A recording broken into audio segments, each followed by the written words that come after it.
So that's navigating being black at a PWI in the workplace and your personal life, your identity, because during college it's always difficult, trying to find your identity in the workplace, in the career, at a PWI, because you don't really see a lot of the students who are black, and then when you do, you don't introduce yourself because you're like, I don't want to just introduce myself because we're the same complexion, So we're gonna start off with our panelists introducing.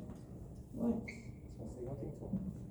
So real quick, Mr. Castle, I'm her co-worker. I work for her. I'm the advisor. I want you to think about, because you don't know what you don't know. So some of you haven't started working yet, but think about incidences that you might have had here at NJIT that you didn't know how to navigate with a professor that you thought might have slighted you because you're African American or Latino. And also think about what questions when you go into the professional world, how to get prepared for that next level. I've already given them questions to try to help guide you guys so they're prepared, but that's what I want you to try to think about.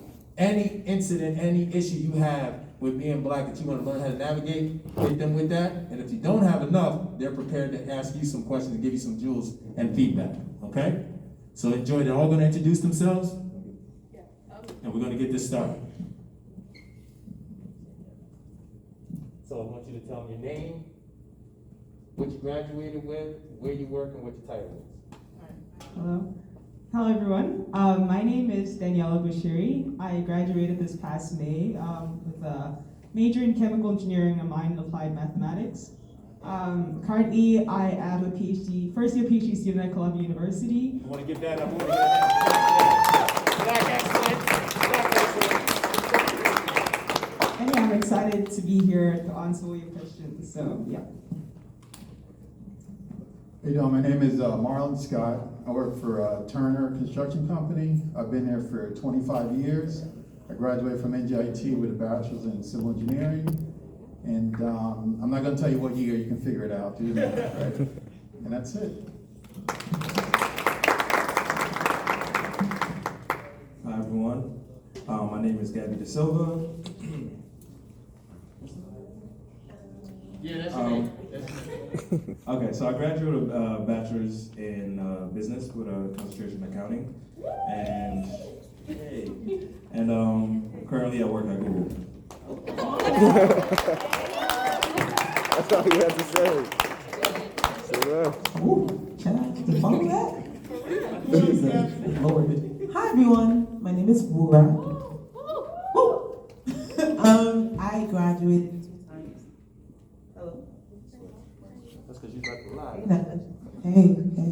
I graduated from NJIT with a bachelor's in 2016 from industrial design and the BS in industrial design. I decided to come back. Came back to NJIT, graduated this past May with a master's in industrial engineering. I currently work as a contractor for Verizon. And that's it. Thank you for having me. Hello, everyone. My name is Irv Cham. Big dog. I'm not sure if I belong on this panel. I graduated from Union County with an associate's in business management. I currently work for Realogy, which is the #1 real estate company in the world. We manage Coldwell Banker, ERA, Better Homes and Gardens, Century 21, and a whole host of other real estate companies. I'm also a real estate developer in East Orange. I'm on the zoning board for Maplewood Township. I'm also president of the National Association of Hispanic Real Estate Professionals. I'm also... You had to. So you might be too overqualified. And I'm just here I'm just happy for all the excellence, and we want to see everybody win. So that's why I'm here, to make sure that happens.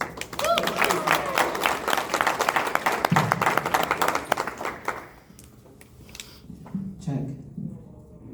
You can't see my smile, but I'm smiling. Hi, everybody. I'm Atia Harley. I graduated in 2017 with a BS in Engineering Technology Education. So yes, I put myself through the hell of NJIT to become an engineering teacher. And I teach at Passaic County Technical Vocational School District. It's one of the top CTE schools in the state up in Passaic County. And the best president Leslie ever had. That's right. As Mr. Castle said, I was the president from 2015 to 2017. During that time, we won large chapter of the year, but you know, nothing crazy.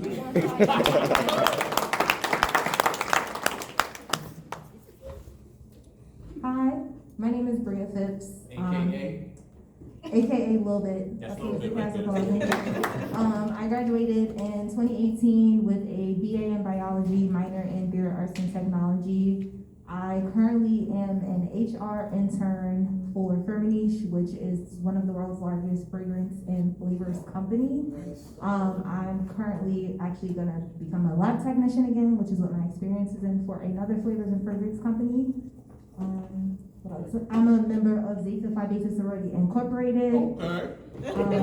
I was also on the board with Tia for program share for Nesby, and that's about it.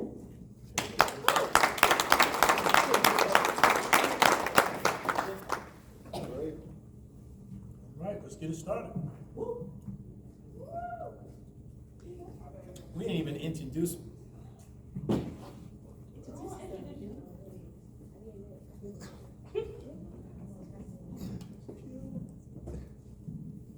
Hello. Yeah, hello everybody. So my name is Amal Shabazz. I'm the vice president for BSU this year. I just want to say, take advantage of this opportunity. If you have any one-on-one questions for anybody here, just make sure you ask them afterwards. We have a question for you. What's your major? Oh. And what other school do you belong to besides NJIT? Which school do you belong to here? Yeah, I'm an honors student. Uh-oh. Uh-oh. Let them know. Let them know. Yeah, and I'm studying biomedical engineering. And I'm Tutor. graduating. Tutor. Okay. I'm graduating this year. Excellent. All right, hi everyone, I'm back. So after everyone has introduced themselves, like, do you have any questions knowing their backgrounds, paths? You want to know the path they took? Okay. Anthony. No, you can go. Then Anthony. Oh, no, you know. I was just curious, what inspired you guys to go in the field that you're currently in right now?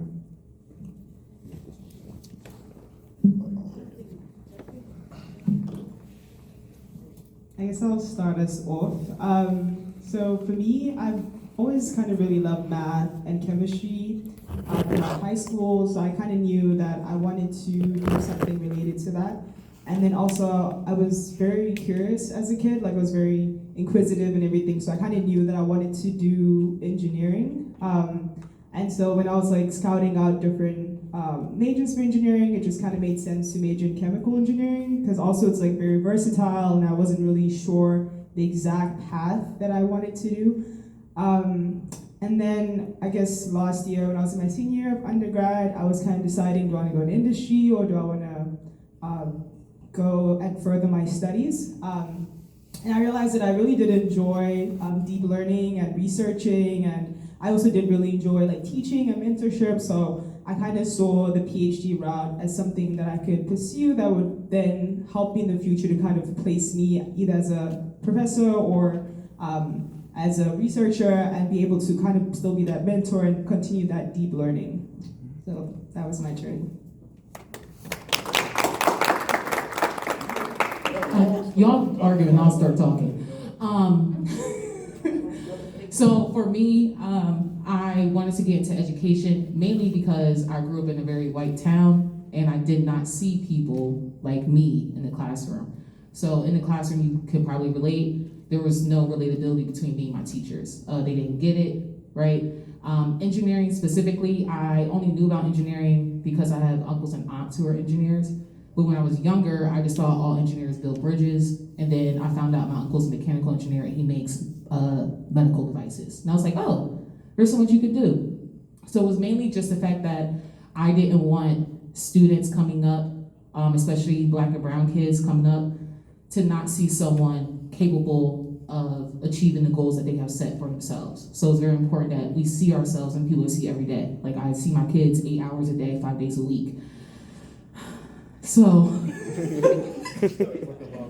Yeah. So yeah, I'm very much Miss Harley. I'm somebody's teacher. It's very weird every day. But yeah, that was my background. I guess I can make mine brief and relatable. I'm just trying to make money. Gotta respect it. Gotta respect it. Yeah, and I think I went to school.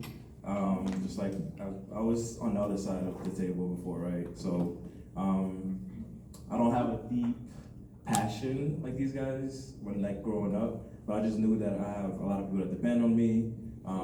I'm African, so coming here was like a lot of people looked up to me for me to provide. So it started off as I just want to be able to make a lot of money for my family, be able to provide, and be able to send cousins, everyone else to school. But throughout that, I was able to find my passion within business. I love finance, I love accounting, and honestly, that's kind of what made me able to actually get into the books and study and actually try and effort to get ahead and to get a job and then get money.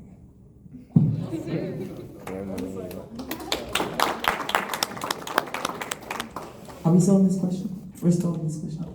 You can move on if you want. Everybody satisfied, or you want them all to answer? I'm good. Keep going.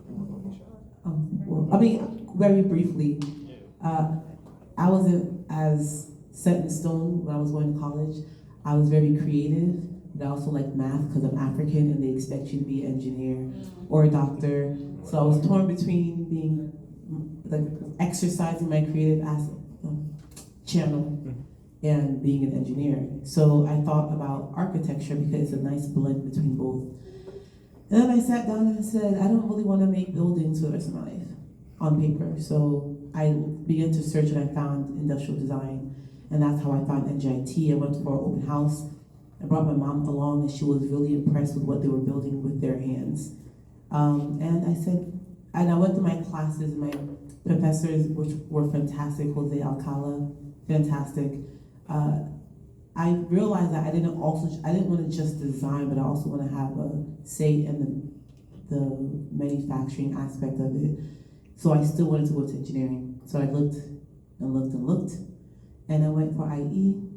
And they're both very broad industries, so I'm indecisive, so I can bend in between whatever place I want. So that's my story. For me, it was when I realized that where you live really can affect and impact the outcome of your trajectory in the future. So I got into real estate because I knew that for the most part, our people didn't have the opportunity to have like a fair start in it. So like my parents, when they came from Haiti, they moved to East Orange, New Jersey. And we lived in an apartment building. It was 4 of us in a 2-bedroom apartment. And they leveled up, they got out of there, they went to Irvington, New Jersey, and they bought a home in Irvington. This is like in the 90s. And from that point, I saw the difference between where I was growing up and my family that lived in the suburbs in Connecticut, how they were growing up, right? Just the simple dialogue, the conversations. When I was telling about me walking up to the store and getting robbed and stuff like that, they didn't know what getting your pockets ran meant. Like, they didn't know that. So from that point on, I always said, like, I want to be that person that I can change the trajectory of people's lives, right? Of families' lives. Like, a lot of the kids that I grew up with, when we're talking about college and university, they didn't know, they were more concerned about making it past middle school and high school. So this is the difference. This is the reason why that I got into real estate, because I know that your environment could definitely impact your upbringing. And I made sure that whatever I did, my passions aligned with that. Taking people from one situation where they were living to a better situation. And that's why I did what I did, and that's why I'm in the industry that I am in, and that's why I'm gonna stay here. I got a question behind you. Yeah. I guess my question is centered around how did you utilize the networking, the Black network here at NJIT during your undergrad studies? I'll go. So like I said, I was a part of NSB. I actually was asked to become program chair like midway through. Okay, program chair. Midway through the e-board, and just by like helping host the events, put the events together, it gave me the extra step of being in connection with the people who are coming here to speak like events like this. So you kind of already have that first step before everybody else does. And that's actually how I got my first internship. I was hosting an event, one of our networking mixers that we had, and I'm just doing my job, making sure the event's going well. Lady literally stops me, asks me a few questions. Oh, what's your name? What do you do? Took advantage of it immediately. She's like, give me your resume. 2 months later, I got a call from Colgate. Hey, we want to offer you an internship. Like, very simple, just very straightforward. First internship, just from a networking NSB event. So you just don't know who's gonna be in the room, who you might know. These people here might have jobs. I have jobs if you want an internship somewhere in South Jersey. Like, it's very simple as that. Just asking and you can receive it.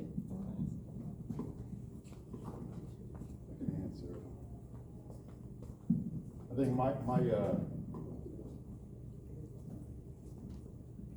hello.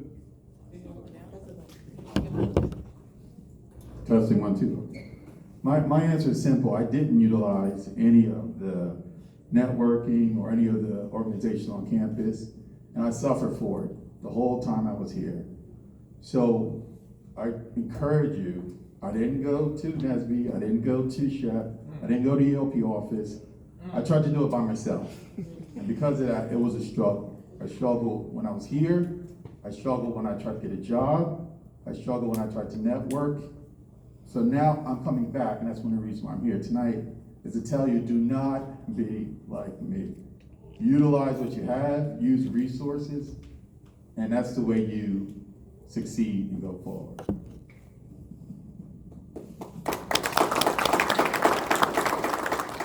I think similar to Marlon, similar to Marlon, I think for the first 3 years when I was at NJIT, I wasn't really too much involved in the Black community. But as I entered my senior year, I realized that sometimes you just need that support system. And also, there was a lot of things that I learned throughout my time at NJIT that I also wanted to pass on to other students. So I joined NSB my senior year. I was the Academic Excellence Chair. And I helped organize like study sessions and try to get students connected with the Honors College. So I was also in the Honors College. And I found that to be very useful. I found that I was able to mentor some students. Some of my mentees are here. And just like kind of pass along like what I learned. So I saw that I think while you're at NJIT and you maybe may see like some seniors or some people a year above you who's doing great, I would encourage you to network with them and try to see like what their path was and how they can support you because they've kind of already been through some of the things that you've been through. So that's kind of how I leverage networking and being part of the Black community. You know, I just want to add one thing. I'm sorry, I forgot to add one thing. So Turner right now we're in the process of interviewing for next year. People we're hiring next year. And out of 30 candidates that we interview, the top 3 are all from NSB, SHEP, or SWE. So those are the candidates. First of all, that's amazing. That's amazing. And just to, I guess, drive the point even further, I know you guys are here. It's not just about attendance, right? I kind of have like a mixed story. I didn't start off being involved, but thanks to Atia here, she actually dragged me out to come out to these events, right?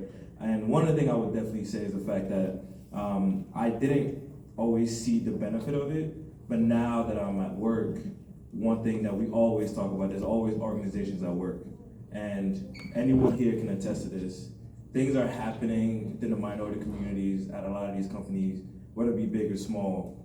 There are things that discussions are shared. So similar to how you guys are here now, we have these similar settings at work where we have people that are professional, way more seasoned, or people with more experience come in, and then they bestow their knowledge upon us, right? So the same thing that you're seeing now, like we're on the other end, but just at a different level. We're also students and mentees to other people as well. So the same thing that you guys are doing right now is the same thing that we're doing.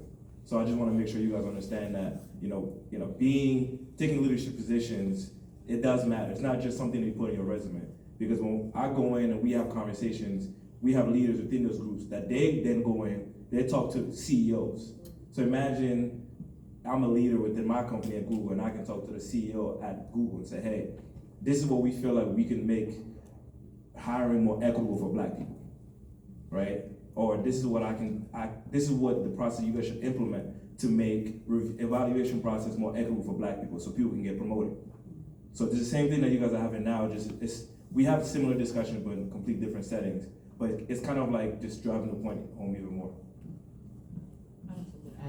So mainly what I did was I used NSBE, SHEB, whatever else the organizations I were part of or the ones that I was a leader in, really just to build confidence in like everything. I can go and speak in front of anybody that I want to because I have that confidence because I had, like Gabby said, if I can bring a whole bunch of random Black people to the ballroom and be like, yeah, we're having this event, you need to come here, and they just follow me, you know how powerful that is? So I just use that to really build my confidence, and then when I step into a room, I have a presence. People see me, people feel me when I come into a room, and I notice, and I do it on purpose, right? So people might say, oh, you're intimidating to me. No, my presence just intimidates you. Say that again, please. People may say, oh, you're intimidating to me, and it's no, my presence intimidates you, and that's because you're not solid within yourself. So check yourself first before you come check me. That's all I have to say, right? And also too, just not even with, just within the Black community, I literally have my job I do today because of my mentor that I had down at Rutgers UTEP. I had no clue this job was open at all. I was moving back from the West Coast, and I just got a random call from this guy at the school. He's like, I'm opening up a school. I need an engineering teacher. Dave Jano said he knows you. Come in here. And I went into the HR office, and they were like, well, listen to me talk. They're like, well, here's your offer. And I was just like, okay.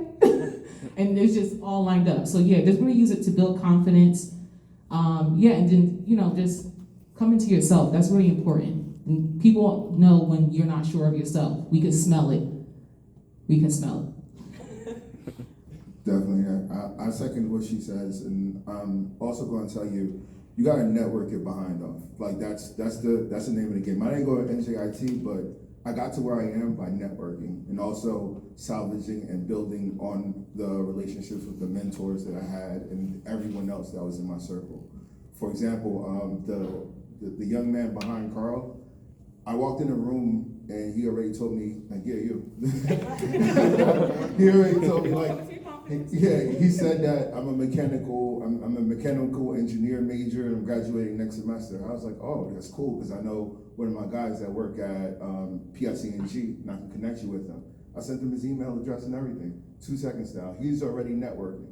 And that might turn out to be something. I'm definitely gonna put in a good word for him, but that's because he actually introduced himself to me, right?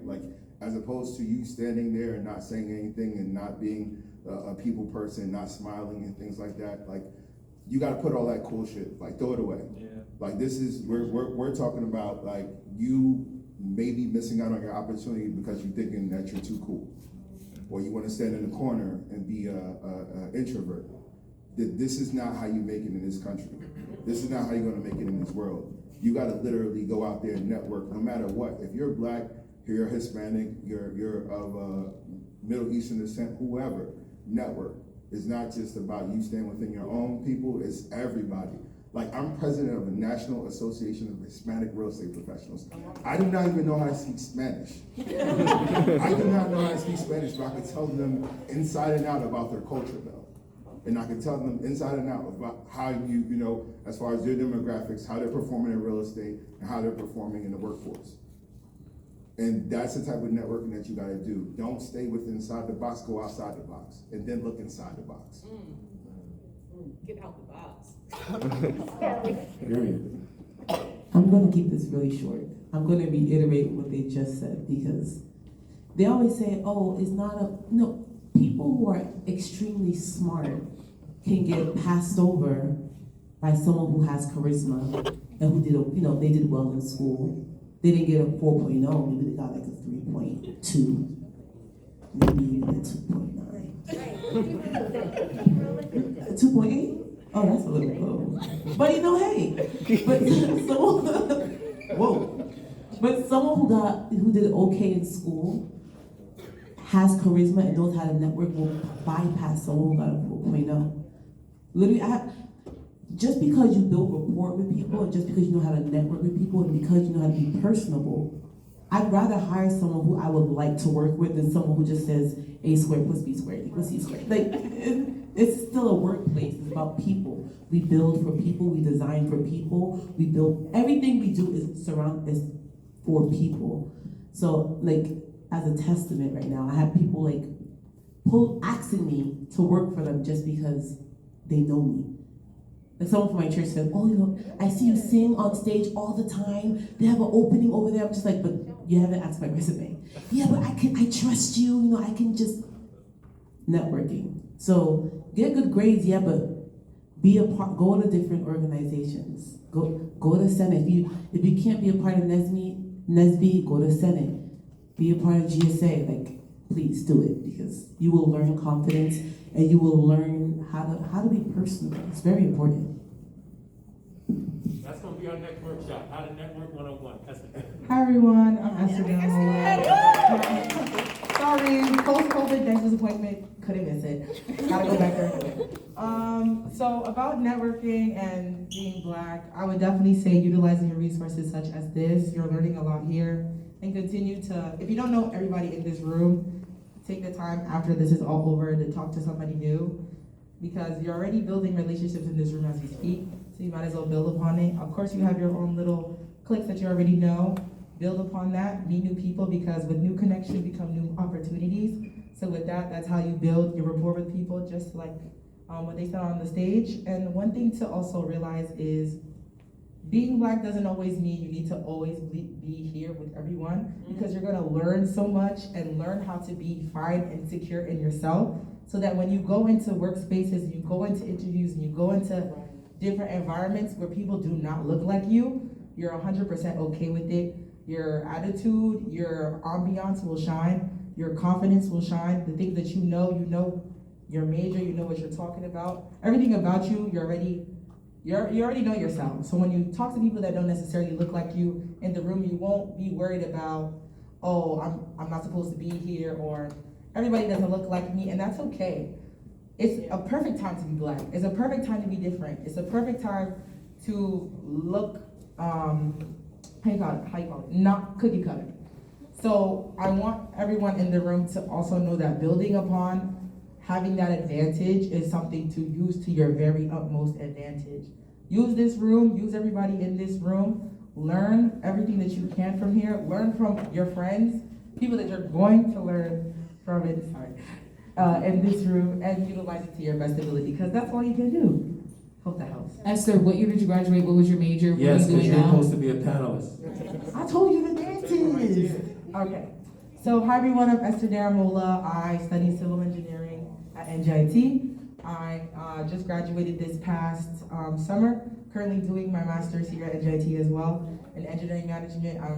At Turner, I am a field engineer on site at a eye surgery center. I'm doing an expansion project right now.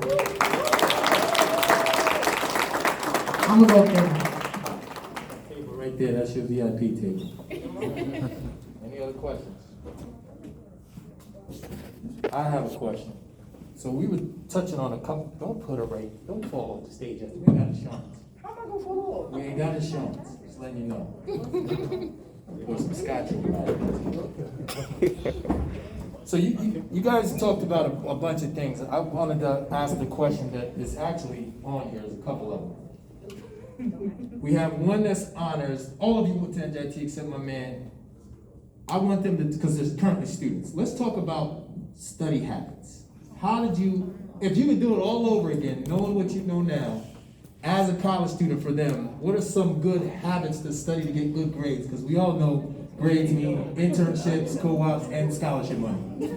Is that something y'all want to know about or no? Yeah. I definitely want to know. I'm in grad school struggling, brother. At this time, we don't have to have everybody answer because we want to make sure we get all these questions in, but maybe like 3 of you. I want her to answer at the end because she was in honors and a T. I don't know why you're looking at the teacher.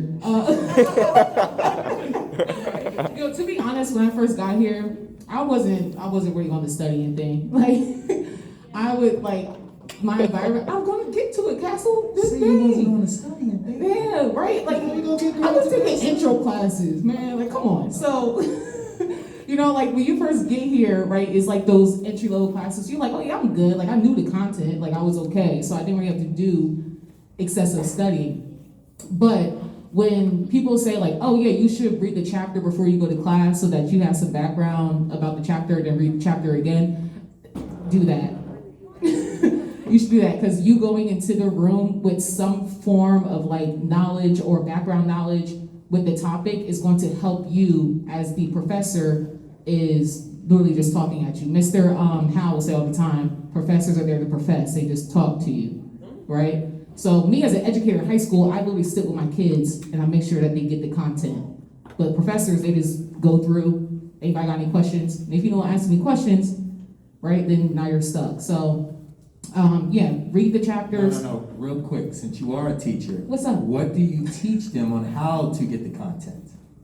It's one thing to say get the content, how do I get the content? Some exercises, the SQR3, whatever that is, what do you use? So I mean, as an educator, I use multiple forms of instructional delivery. So we have teacher-centered, we have student-centered, we have small group instruction. So it depends on what we're doing. My class is mainly hands-on because it is an engineering course. Like, these kids are learning material that first and second year students here at NJIT learn. Like, I taught 10th graders digital electronics last year, which is and it was like a 200 level equivalent course here. So that's the type of stuff I'm teaching. So it's mainly just about them practicing, right? So they have examples. So go on Google and like find like random examples, right, of problems that you have to complete in calc or in physics or whatever. And you can get the answer right there, but try to work through it first and then check your answer. So that's also something else that I did do. I just find random stuff online and just attempted the problems. Thank you, Ati. Let's go honor student. And I'm gonna give it to these two. We got another honor student I want you to tell his study habits as well. Okay, I think the biggest thing that I would definitely advise you guys, and I wish I did more, and I think a lot of white students make use of this a lot. I guess you guys might have noticed this in class, but I would say when you're in class, try to ask questions. Something that, like, for me, especially like in like honors classes or even engineering class, you'll notice like there's like 1 or 2 of us, right? And the rest are others. But it can be intimidating to ask questions because, at least for me, like I always feel like, oh, I don't want to ask a dumb question. But to my white peers, they never saw an issue to ask a dumb question. You know what I'm saying? I feel like when you're the only black person in the room or one of the only black people in the room, it can be like, wow, like you want to set the bar for other people or you always want to, get it right. But like something that I would definitely advise you guys is ask questions. Make sure you leave a classroom understanding what the teacher is trying to teach in that moment, because that helps you when it comes to studying, because then you already learned the material, and then when you go back to studying, then you can just like revise over it. So that's one thing I would definitely encourage. Ask questions, make sure that you keep your professors accountable. If they're not teaching, make sure you tell them, bro, I don't understand this, please, help me with this, that. But some other study habits that help me is, usually like when I'm studying for an exam, what I would do is I will summarize all the main points for the specific exam, and then I'll like talk to myself about it, so like repeat, regurgitate. If it's like a calculation-based class, I'll practice, gain that like muscle memory of how to do a specific problem. And one thing that I learned, especially with my chemical engineering classes, is sometimes all you gotta do is write down algorithms on how to solve a problem. Once you can write down these algorithms, you can solve any other problem that comes that way. So you get some students who will just practice the problem sets that the professor gives them, and they'll be like, well, I'm all right. But actually, if you actually just write down and practice algorithms, meaning like, okay, the first thing you do is you substitute. Second thing you do, then you blah, blah, blah. If you can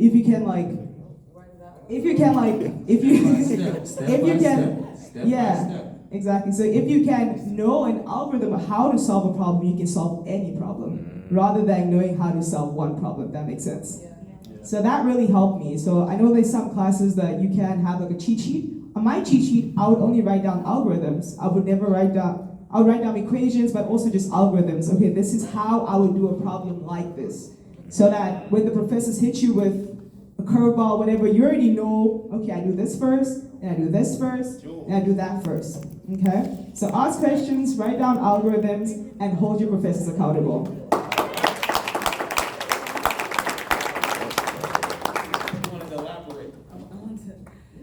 Hello, everybody.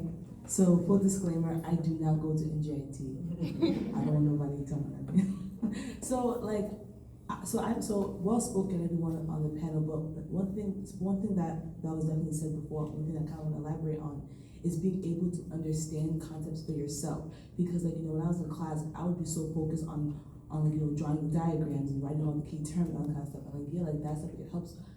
That stuff, it helps, but it only helps to an extent, because you can write all that stuff, because you can write all that stuff down, you can look at the slides, you can read the textbooks and all that stuff, but if you don't understand it for yourself, it's completely useless. And so one thing that I kind of try to always remind myself is that understanding something is way better than just knowing it. You can know 2 plus 2. You can know a squared plus b squared equals c squared. But do you actually understand how? Do you actually understand how to use it? Do you actually understand, where to apply it here and there? One technique that I've definitely been trying. So also as of right now, I've also begun my master's program, and one technique I've definitely begun started trying was trying to use like other skills or other interests that I have in applying those different concepts and skills that I've learned in my classes. So aside from just going, because as of right now I'm studying public health. Aside from public health, I also do creative writing. So sometimes what I'll do in learning a new term, a new concept, I'll think, okay, fine, maybe I'll make up a story, or I'll make up a character, or I'll make up a scene based on this concept. And even though to some people it may sound silly, but to me it makes sense, because the creative writing is also something that I do. So in learning a new term or a new concept or a new equation, I try to come up with I try to use my own talent, use creative writing to better understand that phrase or that equation. And for a lot of other people, it may be different. If you like music, it could be making up a rap. If it's cooking, it could be thinking of ingredients. It's not just anything. Any other talent or any other interest that you may have. Definitely try to apply that into understand. Definitely try to apply that into understanding what you're learning. Outside of class. So.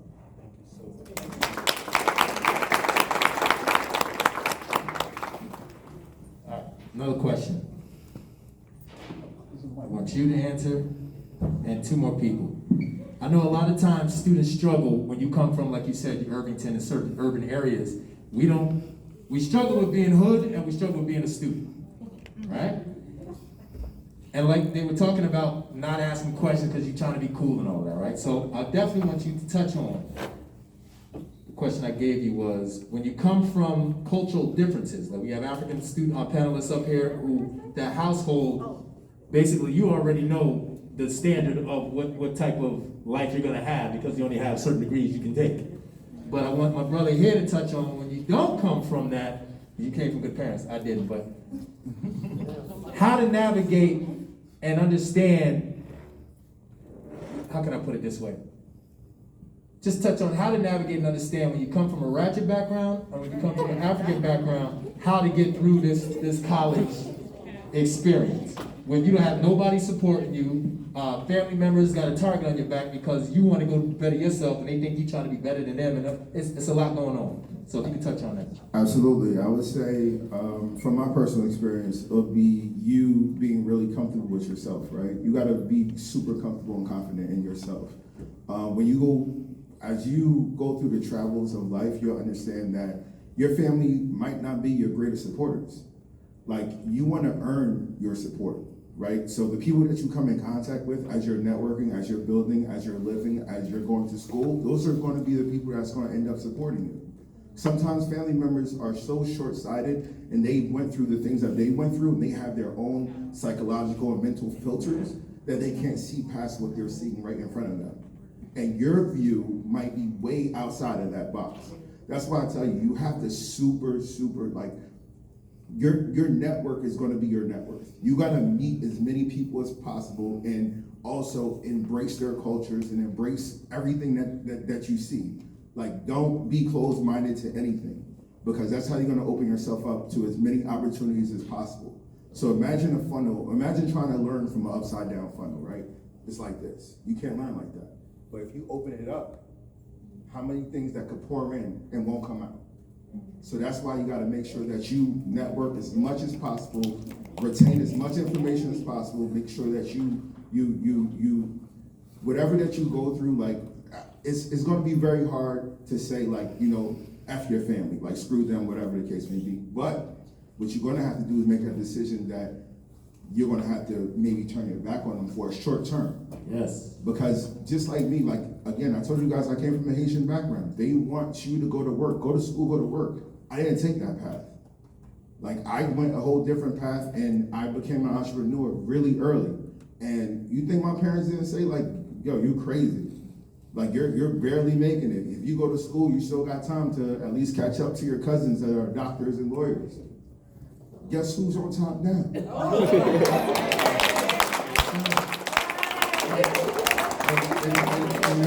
And that's the truth. And it's the God's honest truth. But it's gonna be able, you're gonna have to have that tough skin, and then you're gonna be the one that's gonna be that trailblazer for your family. Like, yeah, all right, now I can help them out, I can help you out, whatever the case may be. But at that time, and please don't hold a grudge against them when you get there too. Don't. Yeah. You can't judge your family for their filters. Absolutely. You just gotta. You're gonna save that for the therapy session. Exactly. Yeah. Go ahead, Marlon. Myself too, I grew up in Irvington. I graduated from Irvington High School. And I can be honest, be frank with everybody. We're, you know, older adults. So I live in a 2-bedroom apartment with 5 people. Below me was a gun store. I'm like, well, at least we're protected. We're here in a gun store. They moved out, and then the go-go bar moved in. So as I'm going through high school, I hear the music, I smell smoke, I hear the laughter, and just laying there in bed every night thinking, it gotta be better than this, right? It has to be better than this. Go to the guidance counselor, says, look, I want better for my life. I want to go to college. No, you're not smart enough. You gotta go to the Army. So I don't want to do that. I want to go to college. So from there, I said, it has to be a way. Someone from NJIT, someone who I went to school with, told me about a program called EOP at NJIT. You can apply if your GPA is well enough, and I did, and I got in, and that's how I got here at NJIT. So when you come from that background, I used to take my laundry on a bus home. I got dirty laundry going home on a bus. My nephew's here in the back now, and my mom, which is grandmother, used to try to give me $5 a week for lunch, which wasn't cutting it, right? So I worked 2 jobs, went to school, but Say that again. I worked 2 jobs, went to school. And y'all struggling with no job? Yeah. Okay. I'm in the same boat. My bad. Okay. No judgment. Get your life. All right. Yeah, I'm sorry.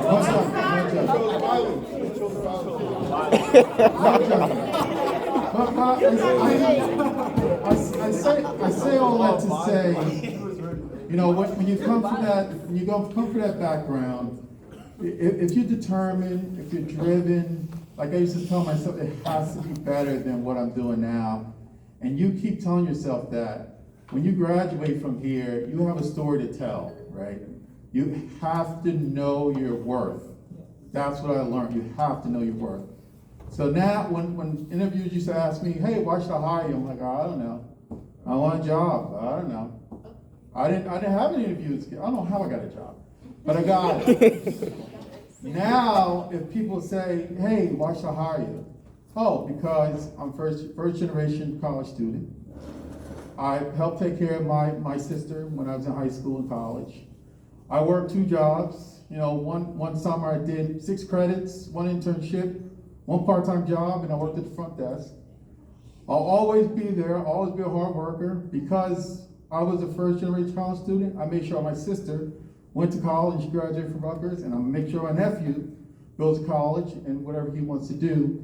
And that's the story that I can tell now. And based on that story, I will hire anybody in this room if you told me what you did. Because that accomplishment is more than anything anybody else could do. So know your worth, right?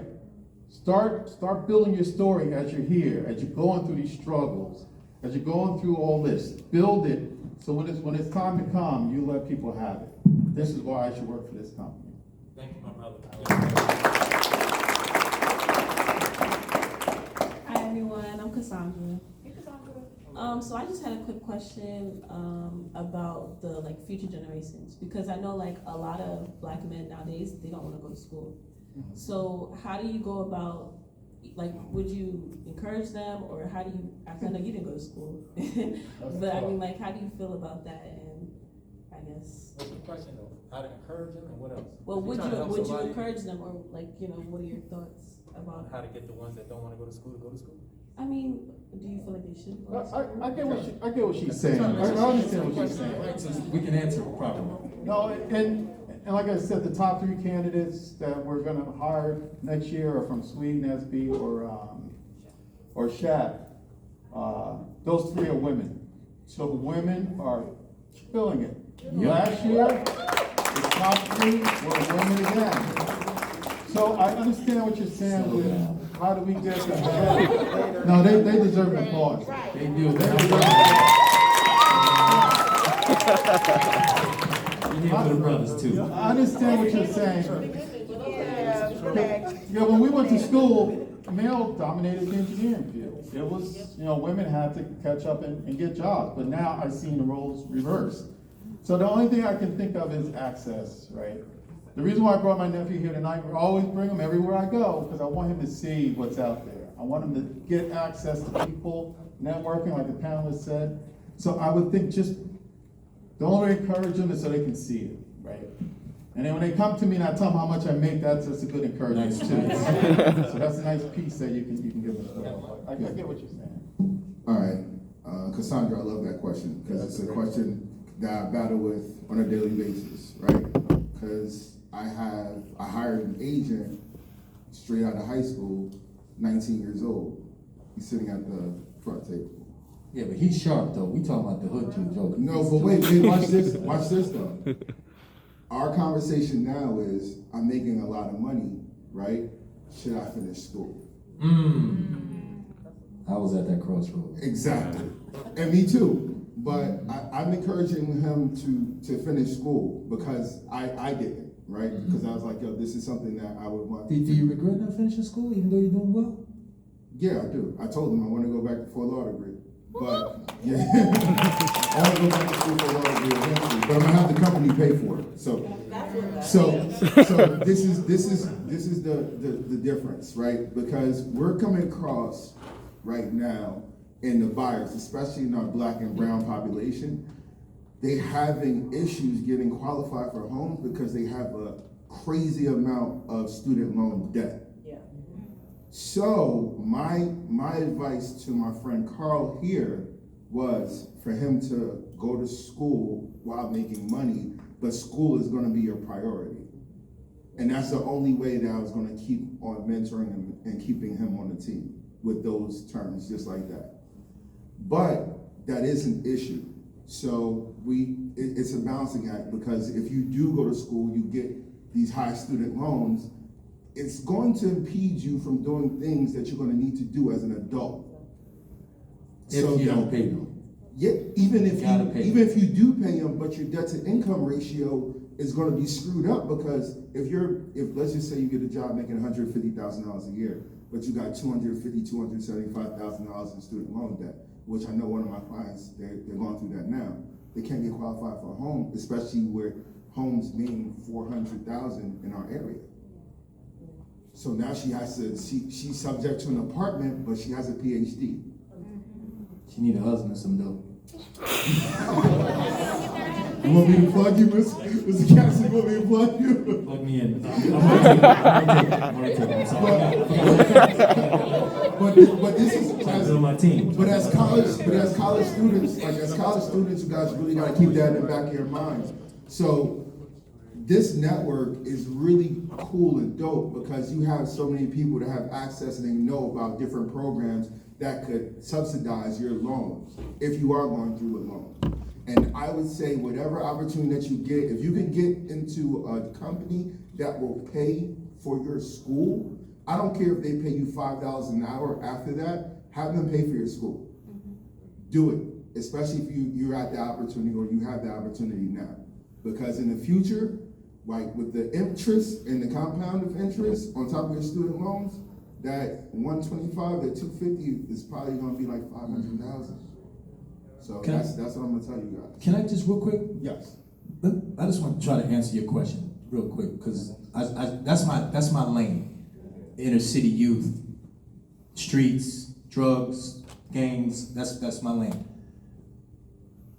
Some of them you can't save, and you got to realize that. Some of them you're not gonna save. But the thing that he said that does stand out, you got to get them out of the hood and see something else. So they can realize, oh, word, I can do this? So that's one way of helping the youth in the street, because I talk to them all the time, and when I was in the street, you couldn't talk to me if you didn't do anything or come from anything. If you ain't out here with me, you can't say nothing to me. And if you're not supplementing the money I'm making out here, you can't say nothing to me.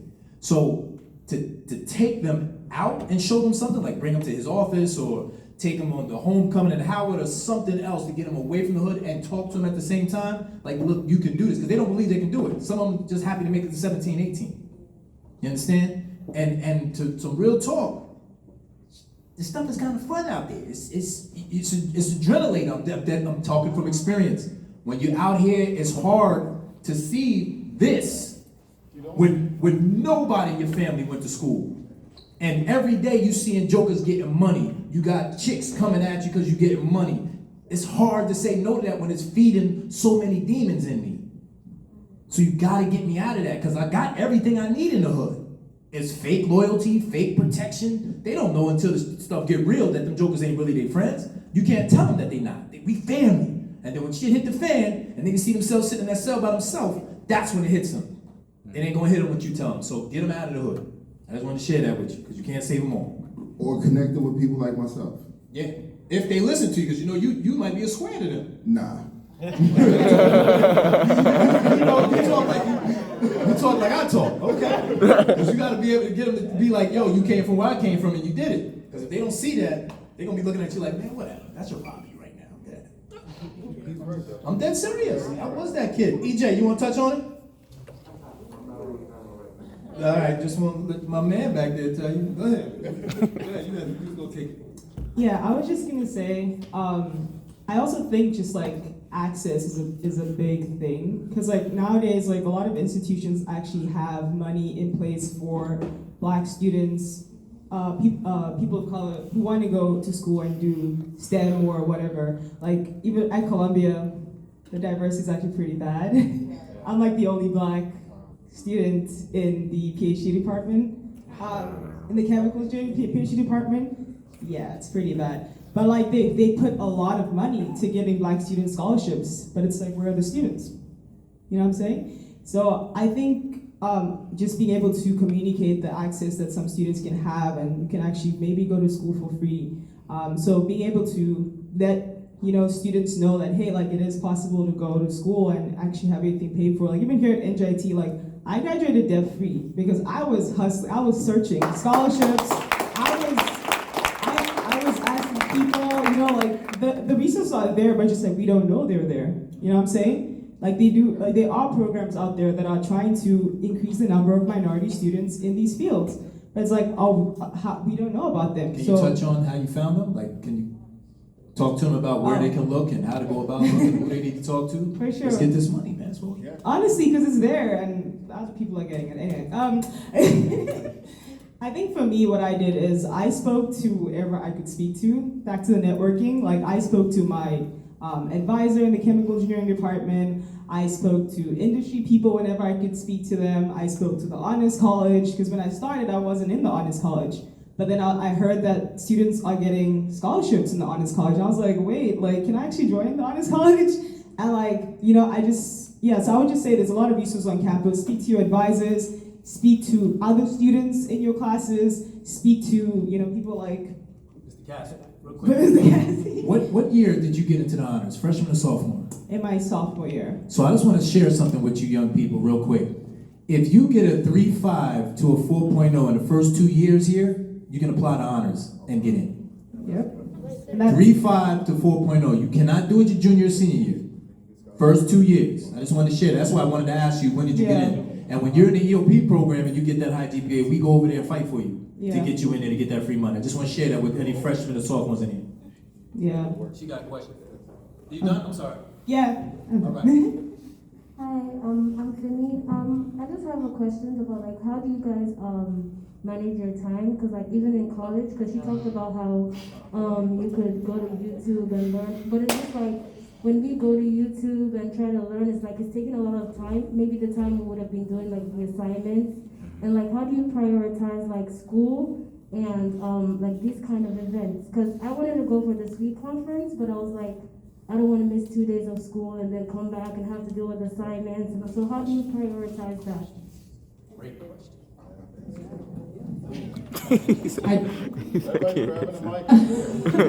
I think it's important for you to really have a conversation with yourself and figure out what is most important to you and like what are you really trying to gain and like what's your goal that you're trying to get to right now.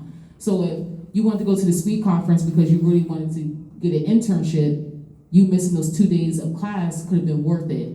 However, you could have been proactive and said and asked your professor, hey, I'm going to the conference. Would you mind sharing with me the information or the content that we're going to be learning these 2 days so I can, you know, try to catch up. So that's how you can prioritize like that. So it's like there's ways that you could do it. I bullet journal. So in my day, like I literally have the timestamp for everything I'm doing and what I'm doing within that timestamp. It looks absolutely crazy, but I'm able to literally schedule my time. This is my third meeting today. I had 3 meetings back to back to back.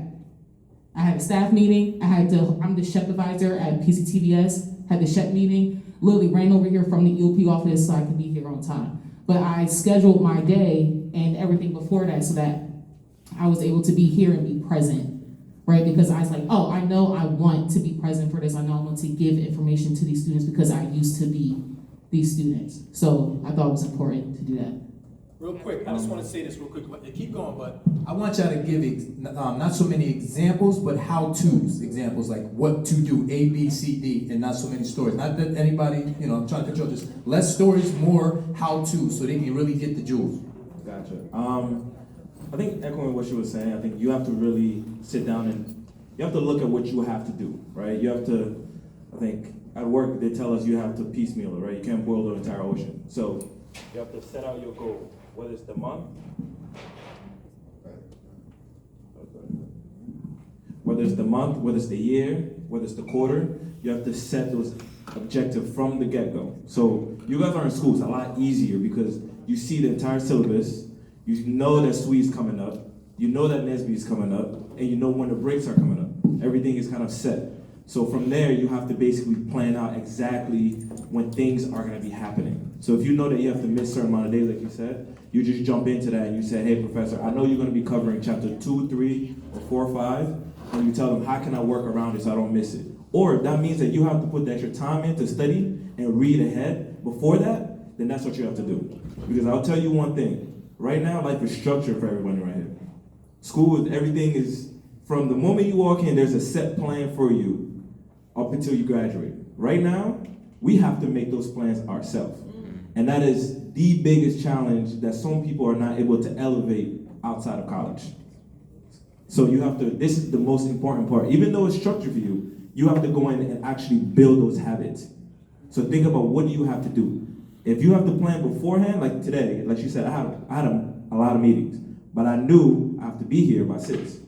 So that means I have to shower before 5, because I have to leave by 5 to give myself time to introduce myself to everyone. That means whatever I'm doing throughout that day, it's like I'm working backwards. The moment I opened my eyes this morning, I knew that 4, I have to do certain things by 4, by 3, these things need to be done. By 2, oh, I didn't eat lunch. If I didn't eat lunch, that means I'm gonna be hungry for the rest of the day. So. He's giving how-tos right now. He's gonna work backwards. You're not listening. So I'm gonna always check castle. And like Gabby said, so my biggest thing is I kind of work backwards. So my mom is sitting back there. She's probably gonna be like, my time management sucks. If you see her face now, she's gonna say that. But we have two different brains thinking about how to schedule things. So one thing that I just started doing is I have 2 planners and I use my cell phone. Like I use my notes app, I use my calendar app for everything. But you really have to do what works best for you and how to schedule everything. So whether that's your classes, whether it's, okay, I have a 9 a.m., I have a 10 a.m., I have a break. In between the break, I can study for 30 minutes, I can eat for 15 minutes. If I need to take a nap for 15 minutes, I love taking naps, so naps are scheduled into my day every day. You gotta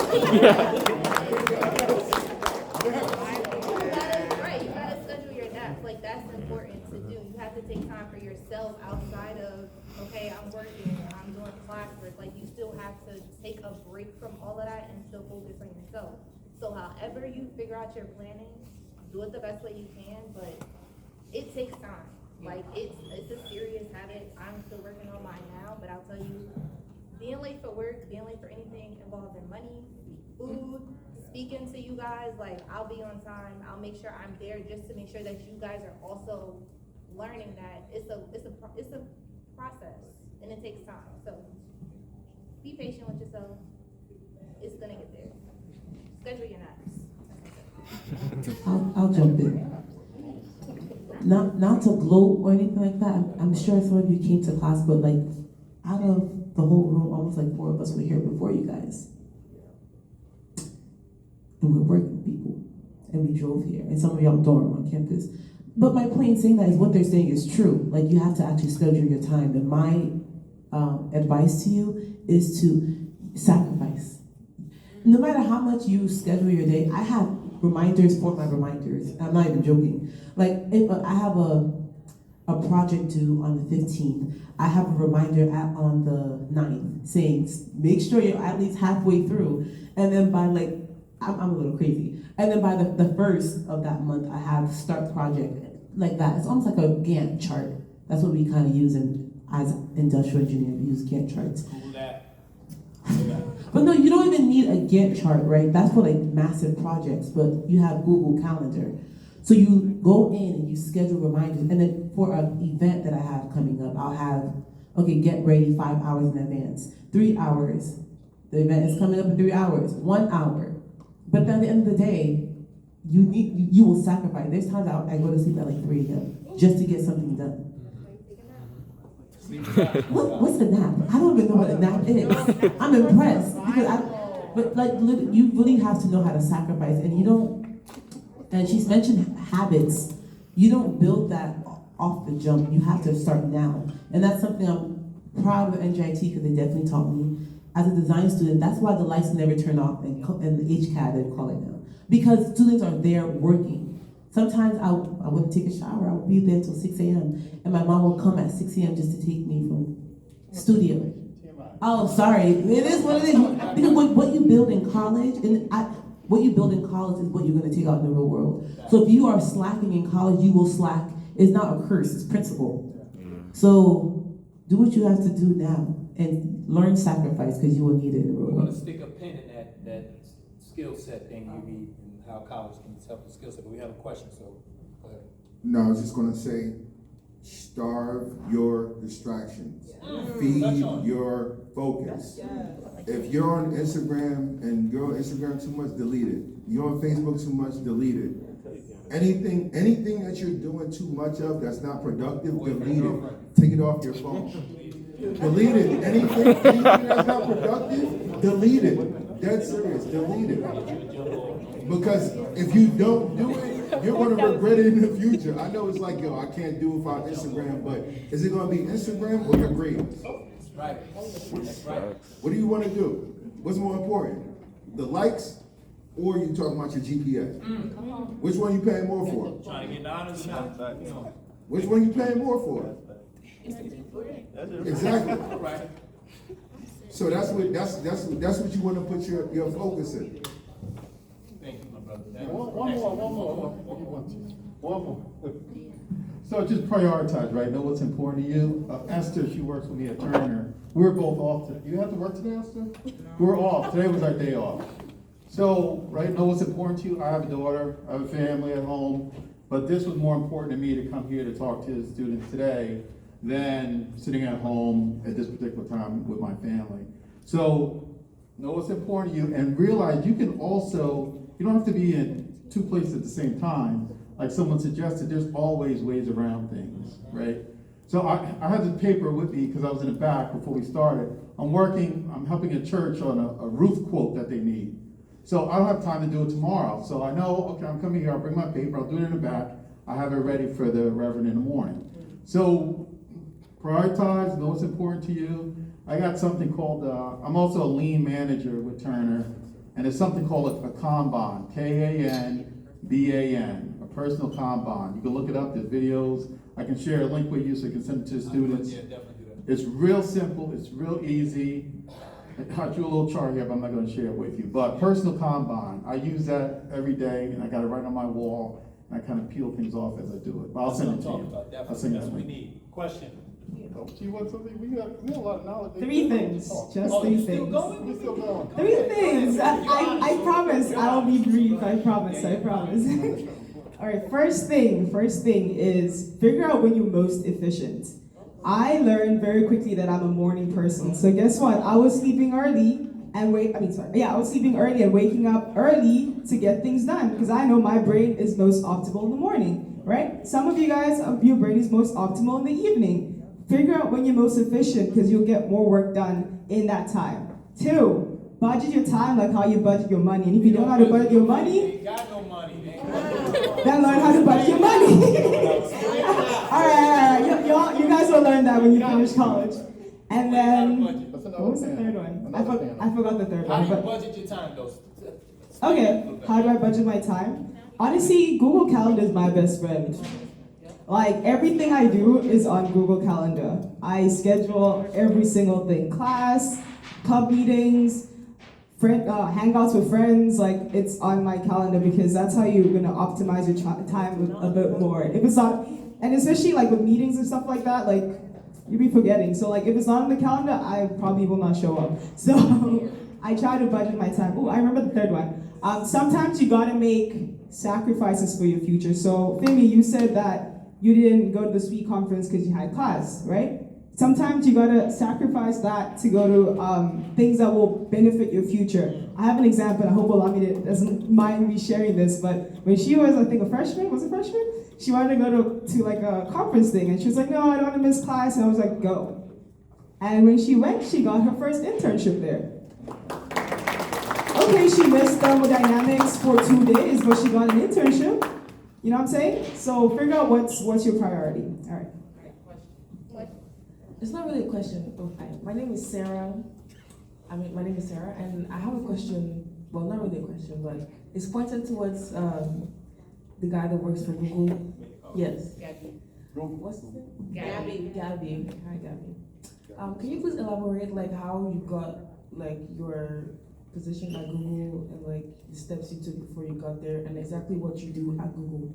Thank you. Yeah, like she said, I network. So, and just like any of my other jobs, I found all my jobs through referrals.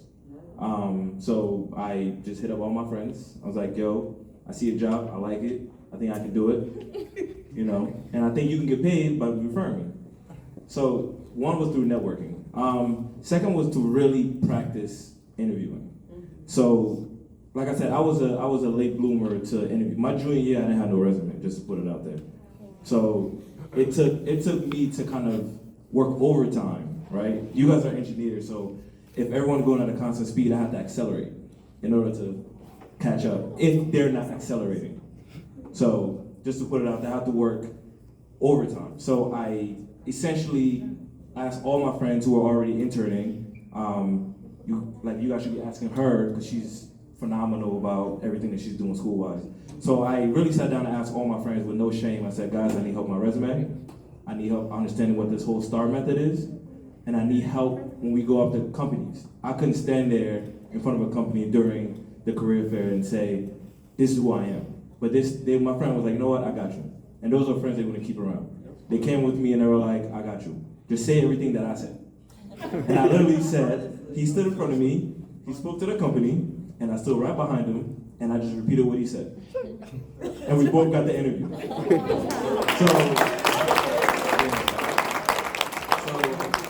So that's the people around me, right? So that's another piece, having people around me. But it came down to me outside of that, just really practicing. I went on YouTube, I asked questions. When they were doing resume critique, I went to those. I walk into the career service here and I said, I need a job. I don't know what y'all talking about, but I need a job. They were like, you got a 2.8. I'm like, I need a job. I don't know what you like you were saying, I need a job. So that's the only thing that I wanted to get at. So the more I kept practicing, the easier it became. I actually knew my answers. And one thing that about Google during the interview, I'm sure you're probably interested, is the fact that they are going to ask you questions that you can't really prepare for, right? It's more so about who you are and your work ethic and the way you're able to present yourself, right? Like they were saying, you gotta know how to plan. If you're going into an interview, you don't know how to plan for yourself, they're going to ask you questions that surround planning. So you might be able to know your work in and out, but if you don't know how to plan how to do your work, then it doesn't matter how good the work can be because you're going to delay everyone else around you. So it's kind of like understanding those soft skills. So knowing how to what's that? Sorry. Oh, sorry. Questions that I sent you all, those are all my questions. Yes. So critical thinking, problem solving skills, you have to develop those things. And you do those things, you do those things by actually doing your homework. That's crazy, right? I said the same thing. You have to actually try to do your homework. You have to actually employ the things that she's actually saying. When are you most effective, right? Abstractly thinking about, how can you probably be more creative in your work to be able to be more effective, right? So everything that around you that may seem like they may not be for you, they actually are there. Those are things that are set in place for you to be successful. So you do your homework, you actually sit in the front of the class, you pay attention. You don't want to wait till the final to not study, because she already know everything, so she passing. She did all the homework. Exactly. You actually read. Exactly. So you go to class, you sit in the front, you ask those questions, right? You actually do your homework. For the projects, you actually have to take lead in those projects. Because I work, my role is a lead. I'm a risk and compliance lead. They look at me and say, what are you going to do about it? How are you going to drop clarity instead of ambiguity? So if you're in a project with her and she's doing all the work, she's going to move on to become someone big, and you're going to be having those non-habits of not doing anything and letting people pull for you. So once you have all those things, and you get them from different places throughout your college stay, but once they all start coming together, it's a lot easier to be in a room with Google interviewers and you're able to say your answers confidently, and you check yourself already. So you know everything that they're gonna probably ask, and you're also comfortable. Real quick, how many of you have played Sims before? Sims. You habit your Sims, right? Whether you're trying to build your charisma, build your strength, you build habits literally in Sims. That's literally how you should assimilate your life. Like, I stand in front of the mirror and talk to myself. You know how Issa Rae be in the mirror like, that's me. That's why I'm able to go anywhere. And I'm like, I know what I'm talking about. I know what I look like, my facial expressions, because I always wear it up here. That's dope. So, but yeah, I do things as if I'm a freaking Sim, and I have the green thing above me. I habit my life like that, literally. And to answer your question, I'm in risk. Can you answer the question? No, what I actually do. Okay, my brother. Sorry, I'm in risk and compliance. So essentially, I oversee Google's enterprise risk. So that could be all the fines that you see online. The fines that you see that Google can't find for whatever reason it may be. Those are the kind of things that my team and I work on. That's so cool. Hello, Metaverse. That's alumni back there. She works at Meta. There's Google too, right? No, Facebook. it's Meta. Meta, all right. So real quick, what I wanted to share, career services is where you go to do these mock interviews, get your resumes. They can work with you on everything to get you ready for these internships. Use the career services. They help you with everything. They bring in companies all the time and they interview in there. All right, so when you get a chance, go over to career services and register. And Gabby's got one more thing. Just one more thing. I went to a mock interview, and I did so well that the guy actually was like, "Well, I'm actually trying to hire you." That's awesome. So, Wow. That's awesome.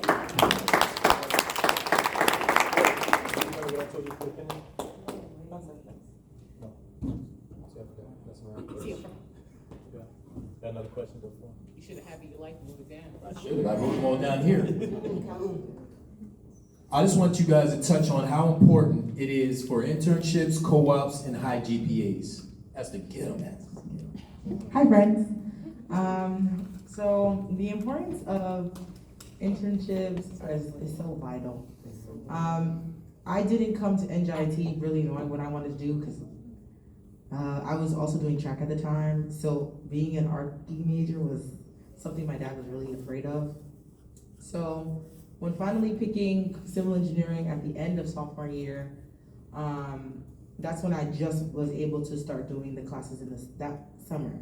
So when I got my internship with Turner, this was my first real life experience of what I'd be doing on a day-to-day, on a small scale because I'm still an intern. And I fell in love with it, like that's what I wanted to do. And with internships, they give you that opportunity to see what you could be doing on a smaller scale. So with internships and those opportunities, make sure you get to know if you like it or not.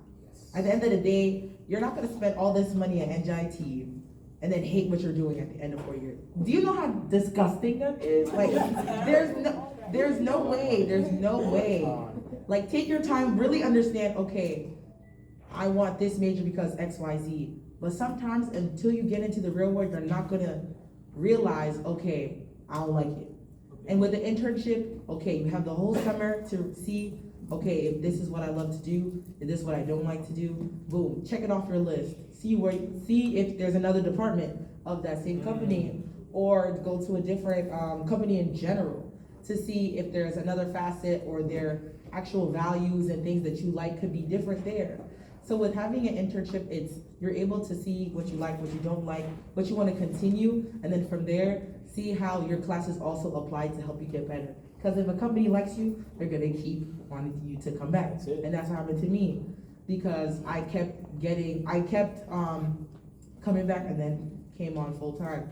So with internships, they give you the opportunity to see how you would be in your degree, I guess.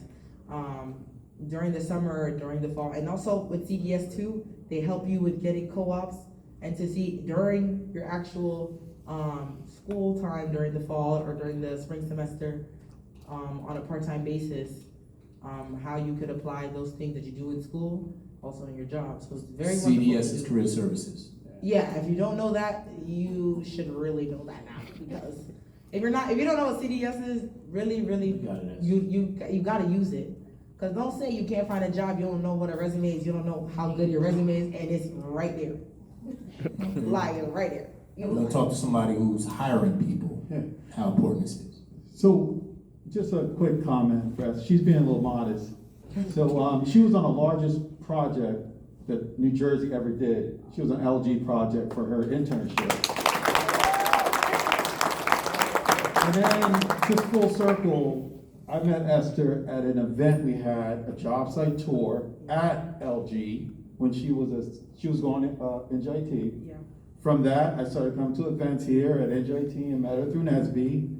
From that, myself and a few other people said, we're gonna get her in here for internship. And we got her in.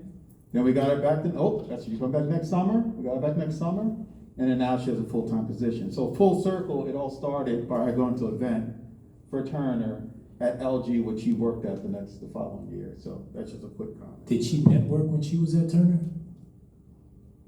Did you? Turner's a little different, right? So at LG was the largest project we ever had. So there's probably 20 people on her job. So she knew more people at that one job site than most people knew at Turner, who's been there for years. I just asked that to touch on what they've been talking about all night. Networking, relationships, and also joining organizations. He said he met her at NSBE. All right, so it's very important that you join NSBE, SHEP, and you participate, because when these big wigs come, they remember your face from internships, or they give you internships. Yeah. All right? And now I work with Laura, she was in SHEP, so completely full circle. Got it. It's just me and her on the job. I just want to comment on the high GPA thing. So something that like one of my mentors, when I started off at NJIT, had told me is the GPA gives you access. There's a lot of big companies, they won't even talk to you if you don't have a higher GPA than 3.7, you know? So GPA, having a high GPA gives you access to many more companies. And then the networking and doing the internships, that then takes you further. So I would say definitely, especially in the beginning, prioritize your GPA, especially freshman year, sophomore year. Because for me, I had 3 internships when I was here at NJIT. And the only reason I was able to get that is because I maintained a high GPA.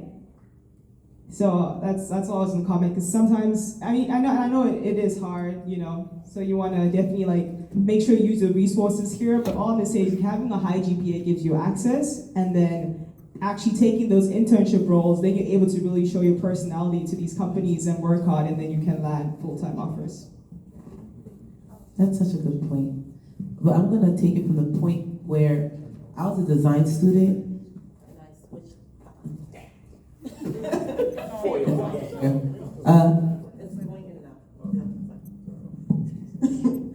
So I was coming from design into engineering, so it was very hard for me. Like, it was very difficult for me to get an internship. Like, almost impossible. Because even if you don't have engineering experience, they want to see you taking engineering classes. So coming from this, I had to hustle, but I got my first internship at Panasonic through the career fair. It was whilst COVID, so a handshake NJIT paired, and they were doing the virtual, and then paired with networking. So the lady told us, the Panasonic lady, I don't remember her name, she told us, send us your resumes. So we sent, everyone who was on that class, whatever you want to call it, sent the resumes, and like a month later, I followed up with her and I said, oh, hope all is well, want to make sure you have my resume, and then I reattached it. And then she got back, because before that class session ended, she said, if you guys have any questions, reach out to me, I don't mind answering. So a month later, I asked her, I'm like, I see a position open at Panasonic for a graphic design and research internship. I want to know more about it, and I reattached my resume. And she said, thank you so much for reaching out to me. No one ever reaches out to me. And she literally got me an internship within like 3 days of me.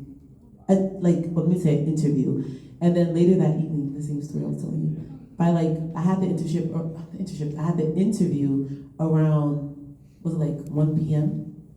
By 6 p.m., she called me back saying I had got it. So, when they say network, and then when they say reach out, they're not playing games. Follow up, and say thank you and reattach your resume. I also want you to touch on, because you know you hiring stuff. If you have a 2.9 and a gifted gab, does that help out if you got the gifted gab? So if you don't have the GPA? With Turner, it's extremely difficult to get into the company as a new hire. And the way it works is, and Esther, she got in right, the way it works is we bring in the top 40 or 50 candidates that we interview in New Jersey. Based on that, we break them into 10 groups. They interview with 5 people each. We pick the top 2 people in those groups, and we bring those people back for second round interviews. And then we rank those 20 or so people against each other, and we only hire the top 3. So, yeah. You gotta know them. It's tough. So when you set a GPA, you got a GPA, you got a great demeanor, you know, very personable, but you're going against people like this. And I can't explain that to my VP. I let her go, and I hired someone with a 2.3 GPA, and they had a great attitude. It doesn't work. You can't You can't compete. So I interviewed someone that had great personality, felt so bad, and then when you rank also, you're also in a room with 5 other of your peers ranking these people. So even though I may love Esther and say, let's go Esther, the other 4 people say, I don't like Esther that much. And I can't, my numbers don't count, because they outweigh me. So if you don't have, I'm not saying that, you know what I mean, Esther. We got it. But you know, the GPA, the people with GPA, they don't even get to the second level interviews. They don't even get there, unfortunately. Let him answer the question, we're gonna keep going. looks at resumes. Right. Yes, go ahead. So right now, like I said, I'm an HR intern, so I'm learning how to look at resumes. And one of the things from my coworkers is the last thing he looks at is is your GPA. And that's just him being honest with me. He's like, I'd rather have someone who is extremely hardworking, who's dedicated, who's gonna show up. If they have the GPA, that's great. If they don't, like they said earlier, they're probably gonna be a better fit for the company and the position than someone with the 3.5. It's not to say don't strive to get the 3.0. It's not to say don't strive to be an honor student, but make sure that you still know what you're talking about. You're still confident with yourself, and you still know what you're putting yourself out there for. Because I'm looking at resumes now, and I'm looking at, okay, you're a waitress, or okay, you work at this store. How do those skills transfer over to what I'm hiring for? How can you apply being a busy person, being able to talk to different people, to a fragrance developer? You know, like how can you sell this fragrance? Is that the same way you could sell tires? So you really gotta look at it from different perspectives. Still strive to get the GPA, all for that. But at the end of the day, make sure that you can sell yourself and be confident with yourself, because I'm looking at resumes and I'm just like, okay, 3.5, but you've never attended an event, you've never networked, you don't know anybody. So it's the same thing. So is it safe to say it depends on the company? It depends on the company, and it depends on who you know. And with relationships and networking, but Right. definitely try to get the grades up, but we all know sometimes it's not that easy. So if you're not gonna have the grade, you better know what the heck you're talking about. Or know someone. Or know, if you're an EOP, you definitely gonna know, because we use our alumni to come back like a little bit to help get you guys internships and stuff. But like Marvin said, how does he go to his manager and say, yeah, she has a good personality, and she EOP? He don't know nothing about no damn EOP. He doesn't care. He don't care. I need somebody that's gonna get this project done. So I think it's based off the company and relationships and everything else. Real quick, let him ask this question, then we'll get back to it. Yeah, I just wanted to hear any short stories on you guys putting someone on to like any jobs, positions, or spaces recently, or just in general. Yeah, so I work for Realty, like I said, it's the largest real estate company in the world. I'm the regional growth manager for them. And I'll tell you, I want to jump back to the past question in terms of like the GPAs and that stuff. It is important, but don't be afraid to, if you don't get that internship, don't be afraid to start from the mailroom up. That's my story. Like I started off as a real estate agent. Like that means like I'm running around showing houses. Now I'm managing like departments. So I'm just saying like anything is possible, and this is without a degree. And I manage people with doctorates and masters and PhDs. So I'm just saying like anything is possible as long as you really put your mind to it. You want to go after it, go get it. Don't let nobody tell you no. Don't, like, those requirements don't really matter, because at the end of the day, it's about who you are. It's about when you're in that interview, I think she touched on it, you gotta be super charismatic. Yeah. You have to know whatever your craft is, whatever your lane is, know it inside and out. So you can speak it, believe it, and you can have them believe in you. Because when they hire people, it's not so much about your background, they're hiring who you are. They're hiring your character, your habits, because they want you to lead their company in whatever goal that they have. That's how we look at it, especially with the diversity, equity, and inclusion piece of it. Like, but it's scientifically proven the people that come from a different background are not going to, a lot of them are not going to have these degrees and not going to hit these metrics and so on and so forth. But that doesn't mean that they won't perform well in their workspace. So just in case you guys don't get those internships, you don't get those opportunities, don't be afraid to try. Like, you can apply to work in a cafeteria. How many success stories have you heard of people that started really from the bottom and really got to the top? It's possible. I think the key is be excellent Yes. in everything you do. If you're sweeping the floor, sweep it well. Because when the manager comes through, he says, man, these floors are clean. And then I'm telling you, you have to really be excellent. So whatever you're doing, just be the best. And I think you had a question about if we put anybody on. Yeah, any stories you guys have? Yeah, sure. So when I was leaving my first job out of Port Authority, I was taking a job with a media company, Group M, and when I was leaving, I basically told them I know someone that I went to school with, NJIT. She's an accounting student. She's a black woman. She's a black lady. You know, so I was like, you guys need a diversity in here. I know I'm leaving. I ain't gonna have nobody else that look like me. So, you know, I kind of put a little pressure on them. I'm like, I'm leaving. I can't do nothing. But she was someone that was very hardworking. She had amazing grades, and she just needed that little extra push. I couldn't do anything into the interview room, however, but I sat down with her and I told her all the gems that I could about, you know, how to interview with the company. What can she do to be successful, right? And then to go back to the question that I think somebody else was asking, just to drive the point home, you're gonna have to work hard. If you have goals to be whatever you want to be at, if you cut a corner, you're gonna have to work hard in multiples to make up for that. So if you don't get the high GPA starting off, then you're gonna have to work hard at something else to just make up for that. So, like, I didn't have high GPA, so then I have to work even harder. I have to know how to interview harder than all my other peers to be able to make up for the fact that if you were to ask me, how come your GPA, hey, my man, hold up. I got things I can tell you about that I can set myself separately to make up for that. And I'm also acknowledging, you know, my pitfalls. So no matter where it is, if you get that's the easiest path. You get the high GPA, you're in a room, NSB, if you guys have been to NSB, it's thousands of kids, right? Go. And resumes is stacked this big.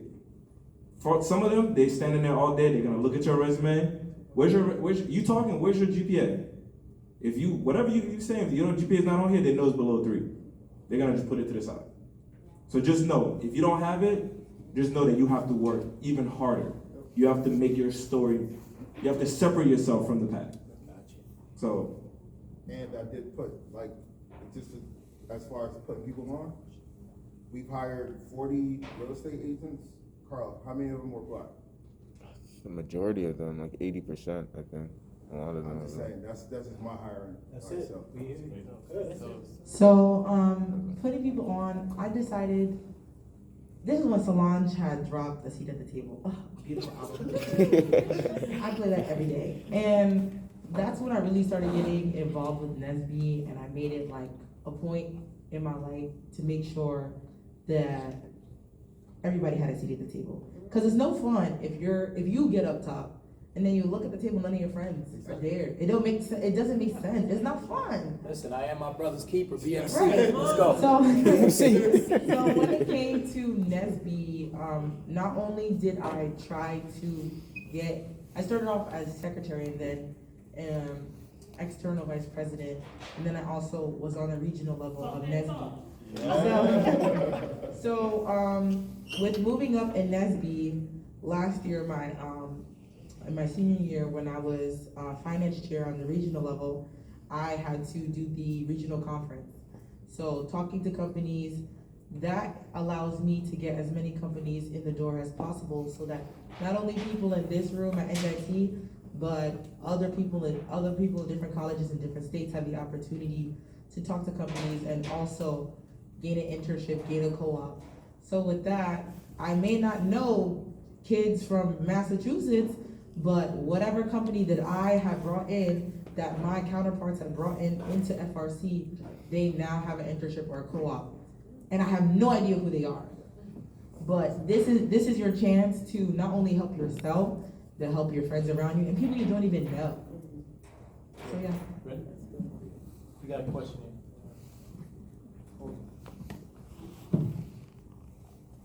All right, good evening. All right, so I have a few questions. Yeah, two. A couple of questions. I'm sorry. All right, so my first question was, this is kind of I don't know, I would call it kind of absurd, because I feel like there's no real answer. You're right. But how do you tell a professor to slow down in a lecture when he's a good professor? He's really, understanding of the material, but the rate at which we process something, being a novice, learning a new subject, is way slower. How do you tell him to slow down? That's the first one. What's the second? Okay. The methods that kind of worked for me. Firstly, it depends on the professor's personality. I would say go up to the professor one-on-one and just be like, hey, professor, I'm really enjoying this class. However, could you just slow down a little bit? Because, I'm trying to catch up on this and that. Because some professors, if you just call them out in front of everyone, they might get defensive or take it personal or something like that. So I would say go to the professor's office hours or go up to the professor after class and just explain, hey, I'm enjoying this class, I really want to take some time to process, but you're kind of going too fast. And I think a lot of professors will understand, especially if you come with the attitude of, hey, I actually want to learn, and your pace is what's impeding me from learning. So can you... Use that word. Yes. Oh, we got So no, she's just dropping so many gems tonight. But this is my life. That question was my life because once again, coming from design to engineering, I had a lot of catching up to do, and the professors were I did a master's in engineering design undergrad, so there was bridge classes I had to take, and the professors are teaching at a level where they expect you to already know. So I'm playing catch up, and she mentioned something earlier about don't lose it. But what she just said right now, going to office hours and really just opening your mouth and ask questions. Because first of all, you're getting paid. This is your job. So I'm gonna make you do your job. I don't wanna sound, it's not to be arrogant, but put your professors, force them to do their job. I'm not just here to read a book and then go home and not know anything. But I'm gonna ask you questions until you realize that, okay, she's trying to learn. So every time I come to class, they're gonna know that, okay, this girl will probably have questions, so I might as well just go slow and teach properly. And then when you go to the office hours, you're gonna see that there is a desire to learn. So they're not just gonna think you're being difficult, but they're actually gonna know that she needs to understand what's happening. And plus, that's the difference between a B and an A. Right. I've had stories where my grade has changed just because the professor knows I've been trying. Right. Second question. That's just You got another question. ask questions, guys. Don't be not rude, but Yeah, don't forget your tuition is their paycheck. I'm telling you. Don't forget that. It's their job. Keep that in mind. They're here for you because you pay them to be here. And when you go to office hours, a lot of professors, they say no extra credit, but they do use their discretion. So that if they see that you're trying to understand in the classroom, as well as office hours, as well as sending an email when you don't get something, they're more likely to be like, oh, this student has came to this, done this, tried their best to X, Y, Z. They're going to use their discretion to help you and be in favor of you. So keep that in mind. Second question, real quick. All right, so, hear me? Yeah. All right, so my second question would be, I understand that you guys said network and create positive relationships, but I find it pretty difficult to find other people who are kind of interested in electrical engineering and studying these more difficult courses. Like, how do you form study groups? To a certain degree is my question. How do you find, people where they're also trying to improve themselves and create, great careers like you guys have and add them to the circle? Right here. Yeah. You're gonna your class. Yeah, well, yeah, he's saying he's finding it difficult, but if you bring yourself to more events like this, these are the people who are actually trying to better themselves. Who wants to, I mean, I do, but not everybody wants to sit in a room for 2.5 hours and listen to people, talk or answer questions, for them, right? So you're gonna find those people here. Even if it's not specifically for electrical engineering, like maybe, just like the math part or something, you might find somebody that can help you within like Calc 1, Calc 2 or something like that. But when you are in a space like this, you know that these people are on the same wavelength as you, because they wouldn't be here if they weren't. Not even a little bit. They could be a little bit, they might have been forced by a friend, but something in them, they really wanted to be here. I know it's difficult depending on how many people in your class and how many people may look like you. but also learn and look around to see who gravitate towards who. Because there are people in the class that know each other already. So keep an ear open, because there are group chats you don't even know about that are there, and they're sharing so much information, but you won't know unless you ask. So keep that in mind. Like, don't be afraid to come up to people. If they're rude about it, I keep it pushing. But there's always going to be bunny rabbits in the class where they're going to be able to help you, and you're going to be able to help them, because there's going to be a time where you understand something and vice versa. So don't be afraid to ask around. Don't be afraid to ask anybody in here, oh, do you know any EE majors? And if they can't help you now in your classes now, who says they can't help you next semester if they already took the class a while ago? So it's gonna be hard, because you gotta use your people skills and talk to people, but don't be discouraged, because at the end of the day, you'll find a bunny rabbit at the end of the day. Yeah, I would just like to add, I would say definitely in your classes, read the room. You know that student who's answering all the questions. You know that student who's, kind of knows. Wait, can I cut you for a second? I'm sorry, but I am literally one of the only black students in one of my math classes, but I'm also the only person answering. We all. Oh, okay. Wait, just one last thing. Well, I was gonna say read the room, right? Okay, I understand that you are the only person answering questions, but maybe, I found a lot of my study groups when I went to office hours and I saw other students struggling with me. And I'm like, oh, you're struggling too? I'm struggling too. Yo, let's study tomorrow or something. And then sometimes you can even ask your professors, like, hey, who do you know that's doing well in the class? Because maybe they may not be answering questions, but maybe they just know their stuff and they're not. Like, I was a person in class, I didn't answer questions, but I kind of knew what was going on. And then some students, my professor would send them to me for me to help them do it. So I would just say read the room, get friends who are struggling in office hours, and yeah, don't be afraid to ask people. If you're the smartest person in your group, find another group. That's something I learned.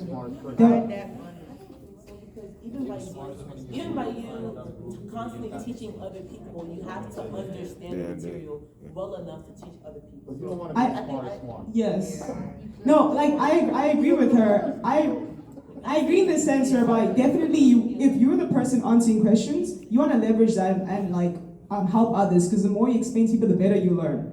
Like some of my classes, it's because I had to teach my friends. I'm like, oh, I actually know this stuff. Well, before that, I knew nothing, But what I've learned is there's so many people outside of your race, that just know more than you. They've had the privilege of being exposed to parents who are engineers, parents who are doctors, and stuff Touch on the fact that we're at an international institution and these jokers already got degrees. Yes. In this field. Right. The foreigners is who you want to study with. Yeah. Dead serious. That's how I got through physics. Yeah. That's I said that wrong? Foreigner? You're not wrong. I'm not from here. I'm Congolese, South African, and I have a different mindset. I'm talking about the ones that came here already with degrees. The Indians. Oh. I'm not even gonna lie. That's what I'm talking about. Some of them Indian friends definitely helped me. You gotta get the students that are not from here.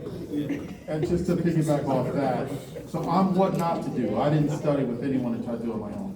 My roommate, on the other hand, he didn't have a preference. He studied with every person, any race, any gender. He didn't care. And he graduated a year before I did. And we both graduated from Irvington High School with the same type of deficiencies coming in. But he did not care. I was like, well, you know that? Oh, he was in my class. What do you mean? Well, he was in my class. He would study with any person, anywhere, anytime. He didn't care who he were or what age, what race. So branch out. Yeah, I think the takeaway is literally just put yourself out there. I know you say it's difficult, but you're not going to break through the wall unless you actually try to break through the wall. So, And you already touched on it. What's more important? You being quiet and failing the class, or getting out there and getting out of your comfort zone and getting some help? Since Mr. Castle, he's always saying how-tos, I'll give you one of my best liners, because once again, this is my life. Design student, engineering, I didn't really know much. So, and it kind of blends their answers. I would scan the room. kind of remember people's faces when I go to events and I see someone from my class and I know they're smart or I know they're answering questions. I go up to them and I say, oh, you're in my management class, or you're in this class. How did you do on the exam, or how's the homework for you? That's right there. And they're like, oh, I passed it. So you already know those type of people that kind of know they want to talk about themselves. They want to talk about how well they're doing. Listen, it's the grade at the end of the day, as long as you're able to teach me. So that's a one-liner you can do. Read the room, see who's in your classes. When you see them outside, if you see them at the library, if you see them in a program, hey, I see you're at my so-and-so class. Oh, right, and with everyone to say how well they did, listen, who got that A? Scan the room. And when you see them outside, hey, you're in my so-and-so class. And then you say, can we study or whatever. That's a how-to. Another question. Hi. So, I'm not exactly sure how to structure the question, but with everything you said today, and you said like being vocal and, you know, also being Black, it's kind of hard to miss your presence. So like, for example, I'm the kind of student that sits in the front of class, asks questions and everything, and I'm Black. So I'm the only Black girl in most of my classes. So like I feel like the professor is checking for me. Like they would actually look and be like, oh, like, are you here? You didn't ask any question, are you okay? So has being like that ever played to your disadvantage? Because sometimes I don't want to go for my English class because I want to study for my Cal Common. And I'm like, I know this girl is gonna, my professor is gonna email me and be like, oh, Fimi, where were you? So has your race or like your presence ever played to your disadvantage? I could kind of start this one. So my father's actually a professor here at NJIT.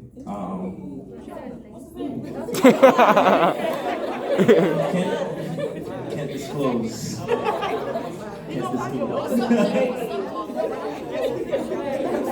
know, you can figure it out. But yeah, so he's a professor, and he was, I'll give him more job. He also was a dean. So a lot of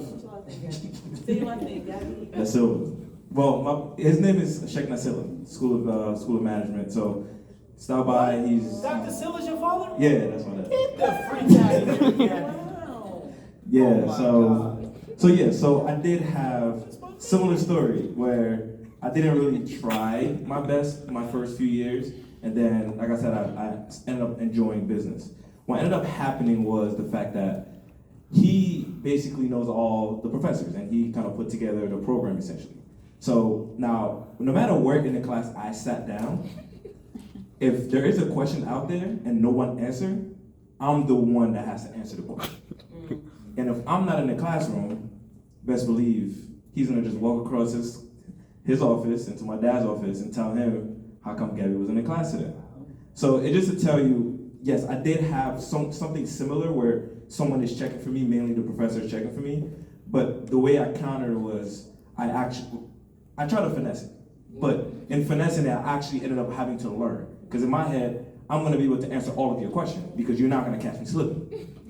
But I didn't know I was actually teaching myself things in life where I'm actually having to learn and be prepared, right? I'm reading before I get to the classroom. Sometimes I might even be doing some of the homework ahead of it, right? And by the time when the classroom comes around, it's not so much about, I feel like you're picking on me. Now I'm coming back at you where I'm asking you questions. I'm trying to find things within the book or online that you are not touching upon. And now I'm looking at you like, how are you doing as a professor, right? So it's kind of like I turned the table back on the professor thinking, you're not gonna be looking for me, I'm gonna be the one asking you questions.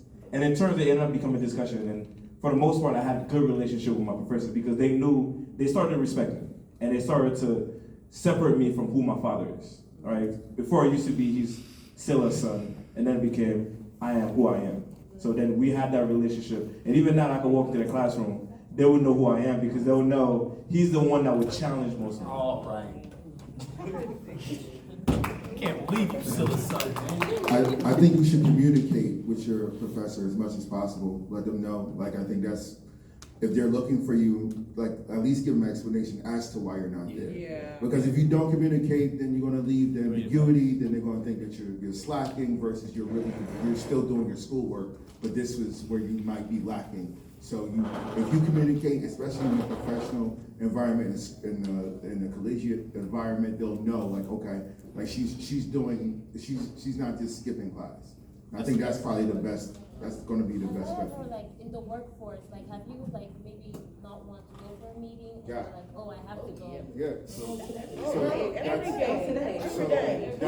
that's why I said communicate, right? Because when you have a lot of projects coming up and there's a lot of different things, and especially in the workforce, like one person can demand something from you, the next person demands something from you, and then you still got to go to meetings. So you have to over communicate, because that's what we say in corporate America, over communicate. So you're constantly forecasting. Back to what Gabby said in terms of planning, you have to plan. And you have to, again, going back to saying like being super prepared and reading and knowing your material and knowing what your whatever your tasks are for the day, know it inside and out. This way when somebody calls on you, oh yeah, I got that too. Yeah, I did that. I'm going here. But you can call me right after that, because that's what I do. Excellent. Yeah. Good. I just want to add on to that, because that corporate America piece, when all of you here in NJIT, right, you're in these classes, you're doing homework, you're like, why am I doing calc? Why am I doing physics? I'm never going to do this again in my life. Well, what you're doing is, you're in training camp right now. You're learning how to solve problems and be critical thinkers. So those problems that you're solving, even though it may not apply in a job that you may do later on, it helps train your mind, helps train you to be critical thinkers, helps train you to be that problem solver. When you graduate, people are going to refer to you, your friends, your family, as the engineer. Oh, give it to the engineer, they're going to figure it out. You're the engineer, you do the math for the bill. So, and I said it to say, you're in training now, so you're the only Black or African American female in your class. This is in training. This is perfect because it's setting you up for the future. Because then when you get to the workforce, how about being the first African American on the golf course, or in the 250 people out there, you're the only African American. The only African American in the boardroom. The only African American on the table for hiring to make sure Esther gets in the door. So it'll be a first. So this is perfect opportunity to just train, learn, because it's coming, and you're going to be that first when you succeed and go on to your career. So keep training, keep learning, keep growing, because you're going to be it, and you're going to be the person. Thank you. Yeah, Turn it up, hold it down to the country. Hi. So basically, okay, this isn't part of my question. I was going to make this comment based on what we were talking about earlier. So it's not that I don't want to talk to other people in the class and, make acquaintances, whatever. Okay, first I was shy, whatever. But then, like, finally this month, I was like, I have to, right? I have to network, I have to, maybe later on this will help me with jobs or just help me to study or whatever. The first two people that I talked to, for some reason, unsolicited, right? We're talking about computer science, and they somehow steered the conversation. The first guy was telling me about how bad the rioting was summer 2020. No reason, right? Like, just out of nowhere, and just be like, I wish they went back to like how MLK did it, blah, blah, blah, blah. For no reason, right? And it's like, Well, what's the question? what? What's your question? I was just coming, we were talking about earlier, when you're talking to like, what, because a lot of like, I'm in computer science, like 80% of those kids are like white men, right? And it's just like rolling the dice with them. Because you never know what they're gonna say, especially here, like they're very interesting individuals, right? So that was just commenting on like, that's the thing, because like I could tolerate it, but then it's like, you don't want to be around these people or like study with them. Wait till you work. Wait till you work around. I'm telling you. You didn't see it. Okay, I understand your frustration, because you really be thinking like, damn, how are you here in that dense? Like, you'll be surprised. It don't matter that this school is Polytech. You will find some people that make you question what they was learning. But I think you have to get over those people at the end of the day. Like, they're not reading the room. They don't get social cues, because you have to also realize not everybody was brought up the same way as you, so it's not clicking to them like, bro, I'm just trying to talk to you about CS. Like, keep it pushing on the social side. Like, if it's not CS, don't talk to me. You'll find those people that it could be CS and more. But if those first two people, like, if it's not clicking for you guys to be study buddies, because at the end of the day, you were trying to find a study buddy, am I right? Okay, you're focused on finding somebody that's going to help you in your class, help you to make sure you excel in it, X, Y, Z. Move on to the next person, and then move on to the next person, until you find that person or those people where you guys push each other. Because if they're not helping you and moving you up and vice versa to them, hey yo, kick them to the curb. That's what you said, starve your distractions, feed your focus. That's exactly what you need to do. Just quickly, in terms, you're gonna run into a whole bunch of people. Like, I work with people, we have different political views, we have different social views. I cut that side of it out because I just want to extract data from you. So all that social shit, that's out the door. I just want to keep it data. So if we're talking about computer science, you want to talk about whatever, cool. But let's get back to that. And because you're going to have to learn to do that throughout life anyway. Because you're not going to run into people that have the same thoughts and the same views as you. It's not going to be like that. As soon as you get out of college, or you're in school now, so you're seeing it, but it gets worse as you get older. It gets worse because their mindsets, whatever their mind is, it's already there, and they're stubborn. So, but you got to be able to maneuver and work the room and understand the conversation and be able to spend the conversation and get back to what you want. So if he started talking about, what did he talk about? What was he saying? Oh, the riots. Oh yeah, he was talking about the riots. Yeah, the riots was crazy. Yeah, that's crazy. But what's up with these boards and that's how you go. That's crazy, right? Yeah, that's crazy. And then you say, yeah, that was crazy. But so back to these circuit boards and these computers. But I'm telling you, you appease them, you move the conversation, you appease them, and then you maneuver to what you want. Always be able, if you're having a conversation, be able to extract whatever you want from that person. That's the most important thing, extract it. Because they're not going to willingly give it to you, so you're going to have to peel off the layers of whatever stereotypes and biases that they got, and then get what you need out of them, and then leave them be. But you're going to build a relationship with them that way anyway. Also, too, people are like, because I do this with my students all the time. If people are not focused on what you're trying to talk about, find a way to relate what you want to talk about to what they're talking about. So if he's talking about the riots and you're like, yeah, I just wish they would have went back. Well, imagine if they were able to use a circuit board to do this. Like, how could we use that in class today? How would you figure that out? So then they're like, oh, like they think you're interested, but you're just trying to get the answer out of them. So like, I try to find humor in everything too, because I'm just a clown. But all right, any other next question? I would say, next one. I would just say, I think there's a lot of similarities, and I think there's a lot of shared experience here. Some of you are like only ones in your classroom, and like everyone just said here, I mean, she's the only black PhD in the program at one of the top schools. So just so you know, like, be comfortable. Don't look at these experiences. I think what you're going through, young lady. Don't look at it as like a point of like, failure or something that is gonna like hold you back, right? Look at those as like obstacles. Like, okay, this is what I'm dealing with. Because all we can tell you now is the fact that it's gonna keep going. Life is gonna keep coming at you, and it's gonna keep happening. Like, we're in a setting where we all get paid, and they're talking about a riot, and it's in a policy not to talk about politics, and they still do it. But now you see, we come through around like, okay, I hear what you're talking about, but hold on, can we get back to what we're talking about for a second? Or like, if you're in the classroom, like, seek out, ask her how she did it. Believe it or not, like, there's so many people in life before us, before we got here, like black and brown folks that were the first people that said go to school. They have to go through it. So that's what I always think about when I'm in your scenario, right? Where it's like, okay, somebody probably had it worse back in the day. How can I find the way they went through it, and how can I leverage that experience?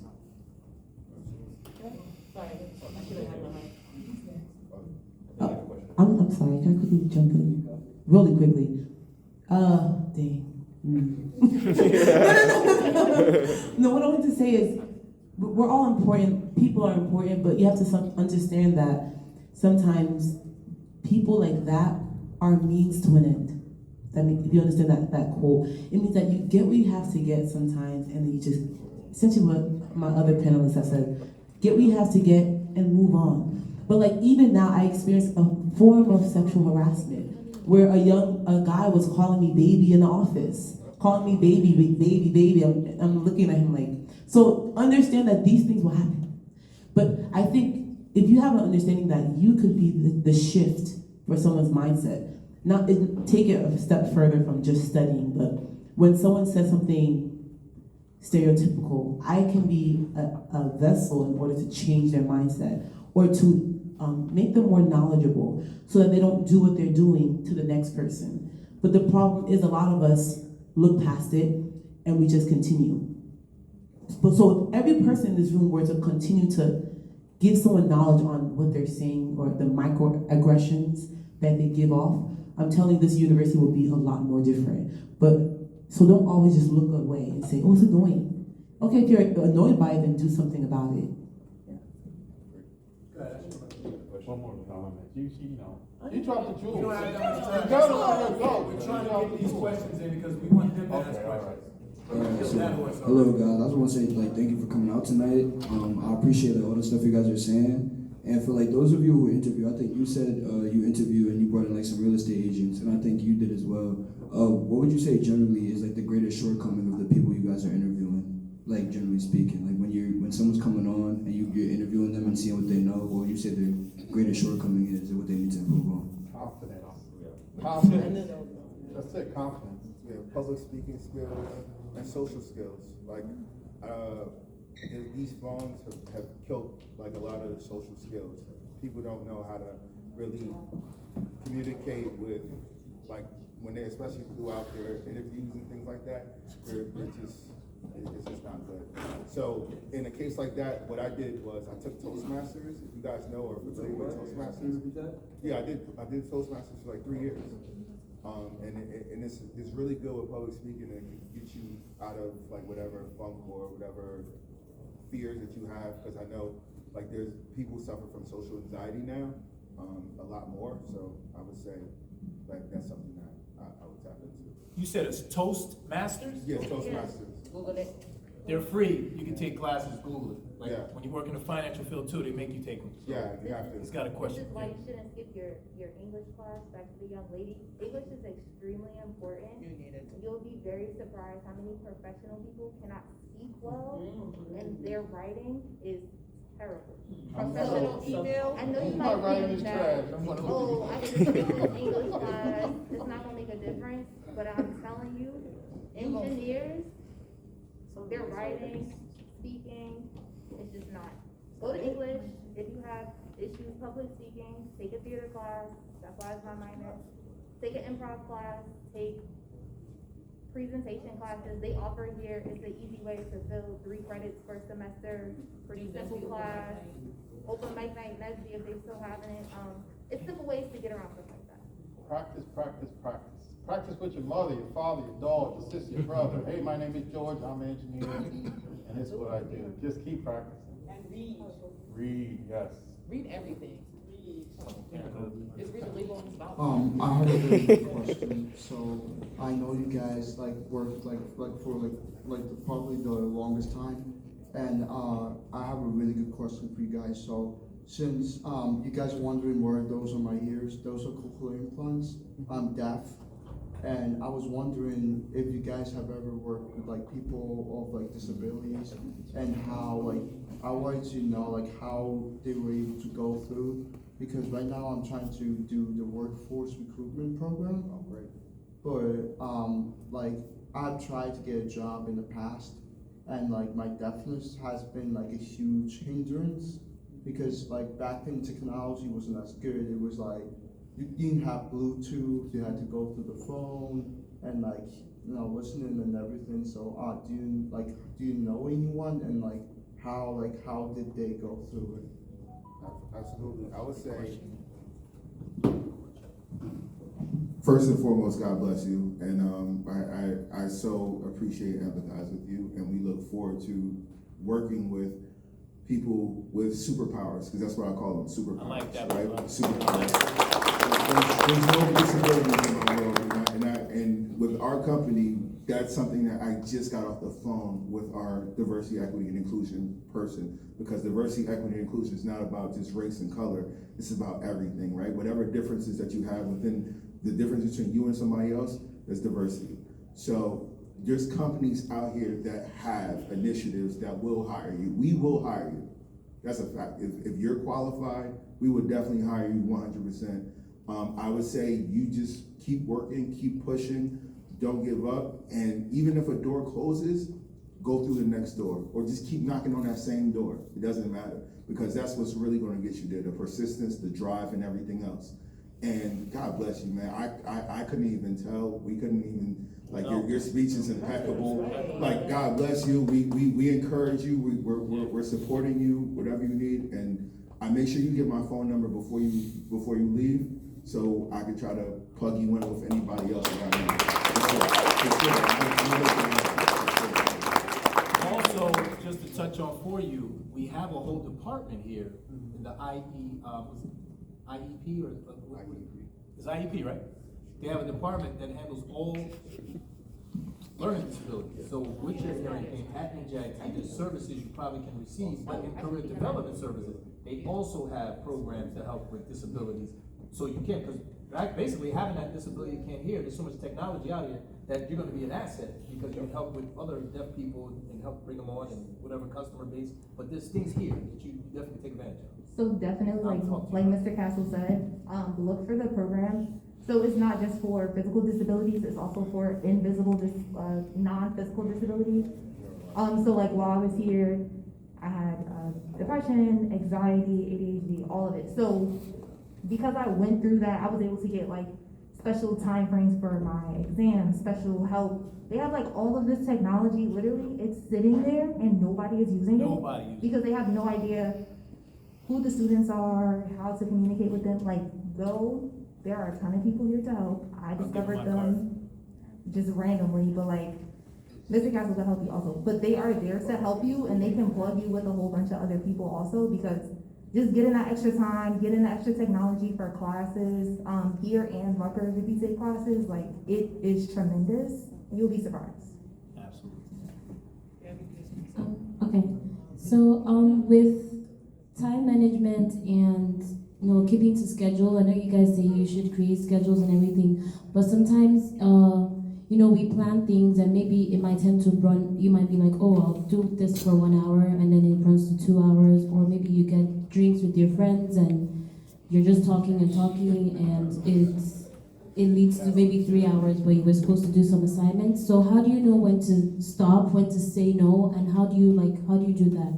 How do you schedule? If you're doubting it, cut it out. Just cut it out. If you gotta doubt it, if it's about you studying versus partying, come on, you're gonna have the rest of your life to really party when you got that 6-figure salary. Like, don't worry about it now. Like, this is just playtime. Like, you focus. You really have to focus on your schooling right now. Your school, your goals. That's what you focus on. Everything else will come in the future, and I guarantee you it'll be 10 times better in the future. Guaranteed.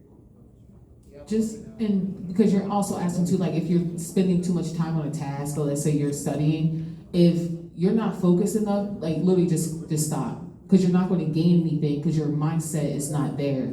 So if you're really starting to feel like you're quite literally burnt out, take a 10-minute break. Take a 15-minute power nap. Maybe when you wake up, you start feeling again. So I would just be mindful of how your body is responding. People don't really pay attention to that. You should always be understanding how your body's responding, how your mind is functioning, because we push ourselves to extreme limits to reach our goals, but you literally can't move if you're not functioning properly. Like, I don't know.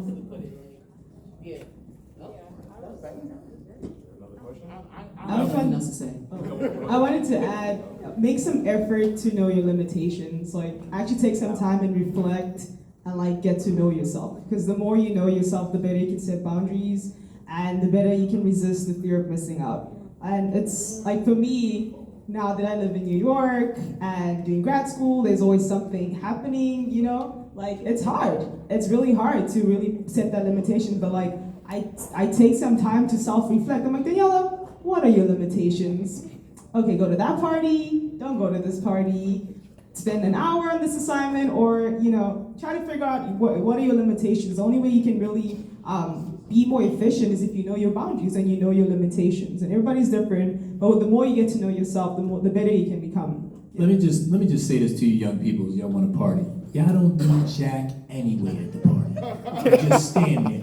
So what you could do, hear me out. If the party's over at 2 o'clock, get your studying done till at least 12 or 1. You only need an hour to stand around in parking lot pen if you're gonna really do it. You only need an hour. Get your work done, then go to the party for the last 2 hours or hour and a half.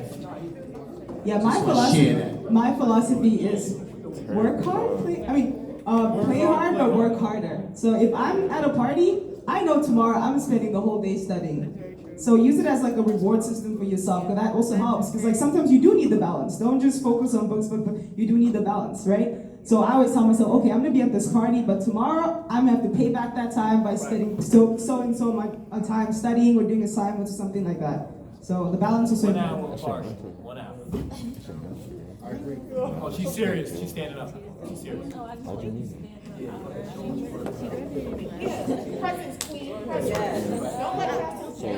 So my last question was just that we're talking a lot about planning, a lot about goals, and a lot of you guys are in grad school, you're getting your master's, things like that. But I guess my question is just, how do you know when you're at where you want to be? Like, how do you know when you're successful? Like, what's your end goal? I don't think we have time. Just to give you some behind the scenes here, when you ask questions, everybody's back there like, everybody jumping to answer this question. So the answer is no end goal, isn't it? Yeah, there's no limit. There's no limit to any of this. No limit, no ceilings, no limits, no nothing. Like, I have wild ass goals in my head that I'm just always trying to strive for. So I always know there's gonna be something else. I have way too many interests for me to limit myself to a limit, right? Always growing. That's always what I want learning. you to focus on, because life is always going to have stages and challenges, and you're going to want things. This right now is just one phase. This season is college. After college is going to be what company I want to work for with the benefits. How much salary do I want? It does, but it's not a hard thing. What it is as your life grows, you're going to grow and you're going to want more things. Goal setting is forever, and there's areas of your life. My financial goal, my education goal, my family goal, my whatever it is. That's what we're trying to talk about. Instead, it's no ending in it, because as you get older, things are going to change for you. So you want to create new plans to get the things you want. And as your life experiences come, you're going to grow even more. So I guess that's what we were going to touch on, right? My bad. No, and I think you can set short-term goals for yourself. So you can say in 5 years' time, I want to achieve this. So in 5 years' time, if you don't achieve it, then you know, well, unfortunately, you didn't achieve it. But I mean, no, that's a way to kind of gauge if you're based off your questions. So you set a time limit for yourself and be easy on yourself and be realistic. now, were you talking about school, or are you just talking about in general, like master's, doc, PhD? I mean, when does it stop? When don't stop. Never stop. You tired now? You can't be tired. You can't be tired. We work all day. Bro, You tired. you don't reach certain levels of being tired as bro. But you know the difference is you're gonna start getting paid. Yeah. That's the difference. The paycheck That makes a is big what difference. keeps it involved. Because I tell you right now, I want to quit. But I can't yet. So But that's important for you to get. That's why you gotta, whatever you do, go with what you're passionate about. Give. This way you don't get that tired, or you don't get that lethargy, because you don't want to be there. You want to do something that you're passionate about. So when you do feel tired, you're gonna have something that's gonna push you. And prioritize rest, self-care. In every stage, prioritize rest. Because whenever you come back from rest, vacation, doing something for yourself, you have the energy to continue going forward. I want to share this because a lot lot of times we don't talk about this or touch on this, and I put it on the questions. We got to get out of here too. This will be the last thing, and then we'll close out. A lot of us sit up here and we're talking about jobs and getting education and doing all this, but really you get an education to make money at the end of the day, right? Financial literacy. We all want to talk about tired, is there an ending to this? If you focus on financing, and when I'm saying finance, I'm talking stock market. And when you talk of stock market, I'm talking options, futures, stuff that's going to turn around money real quick. Then you can put that in long-term investments, crypto. That's the financial freedom that you're looking for when you say, when does it stop? But even when you're making the money, you got to learn how to protect the money. And when things change, where to put the money. All of us want to make money, but none of us are studying money. We have Bloomberg certification here that's free. You have FinTech, which is taking over the world right now as a major. I'm doing it for my master's degree. Learn financing. Gabby told you that's what he loves. And as long as he stays in finance, he'll never be without a job. And as long as he learns where to put his money, he'll never be broke. So I just wanted to share that and end on that, because we got a lot of good information today, but take advantage of what we have. We're going to talk to you about the services we have here, but you got a lot of financial technology and stuff here. They had a panel discussion I was on for FinTech that had almost all types of all types of big time people. So take advantage of what's at the university. Are you EOP? You should come by the office. All right, you too. You should come by the office. I want y'all to come by the office on Monday so we can sit down and I can plug you with everybody. I'm gonna give you my man's number, and then you just gonna sit and rap a little bit. But any of you that's not EOP, come to the office. You can always talk to me when I'm in there, and we can adopt you, bring you in, see if we can get you acclimated. All right. I want to thank everybody for coming out. It's great. I want to thank our panelists for volunteering for tonight. Esther's gonna say something before we go. What, Esther? Just remember that you are a walking asset. Please don't forget that. You may think you don't know people. You may think Stop switching, sir. you may not think you don't have something for you right now, but just realize and recognize that people you know could be the very people that can put you on. You can put people on. So yeah, that's all I gotta say. Don't forget that. I don't know why I couldn't end on my note, but thank you, Esther. No, God bless you all. Good night. No, hold on. No, but seriously, you guys got a lot of gems for us, but I think the biggest takeaway is that you take the time to learn yourself and to develop these habits yourself, right? We told you a lot of things, but it's not going to happen tonight. Guarantee you that it's not going to happen tomorrow. It's not going to happen in a year. You need to take the time, all right? So time is your friend, all right? Okay, y'all, thank you for coming out. This was awesome. Where's Esther?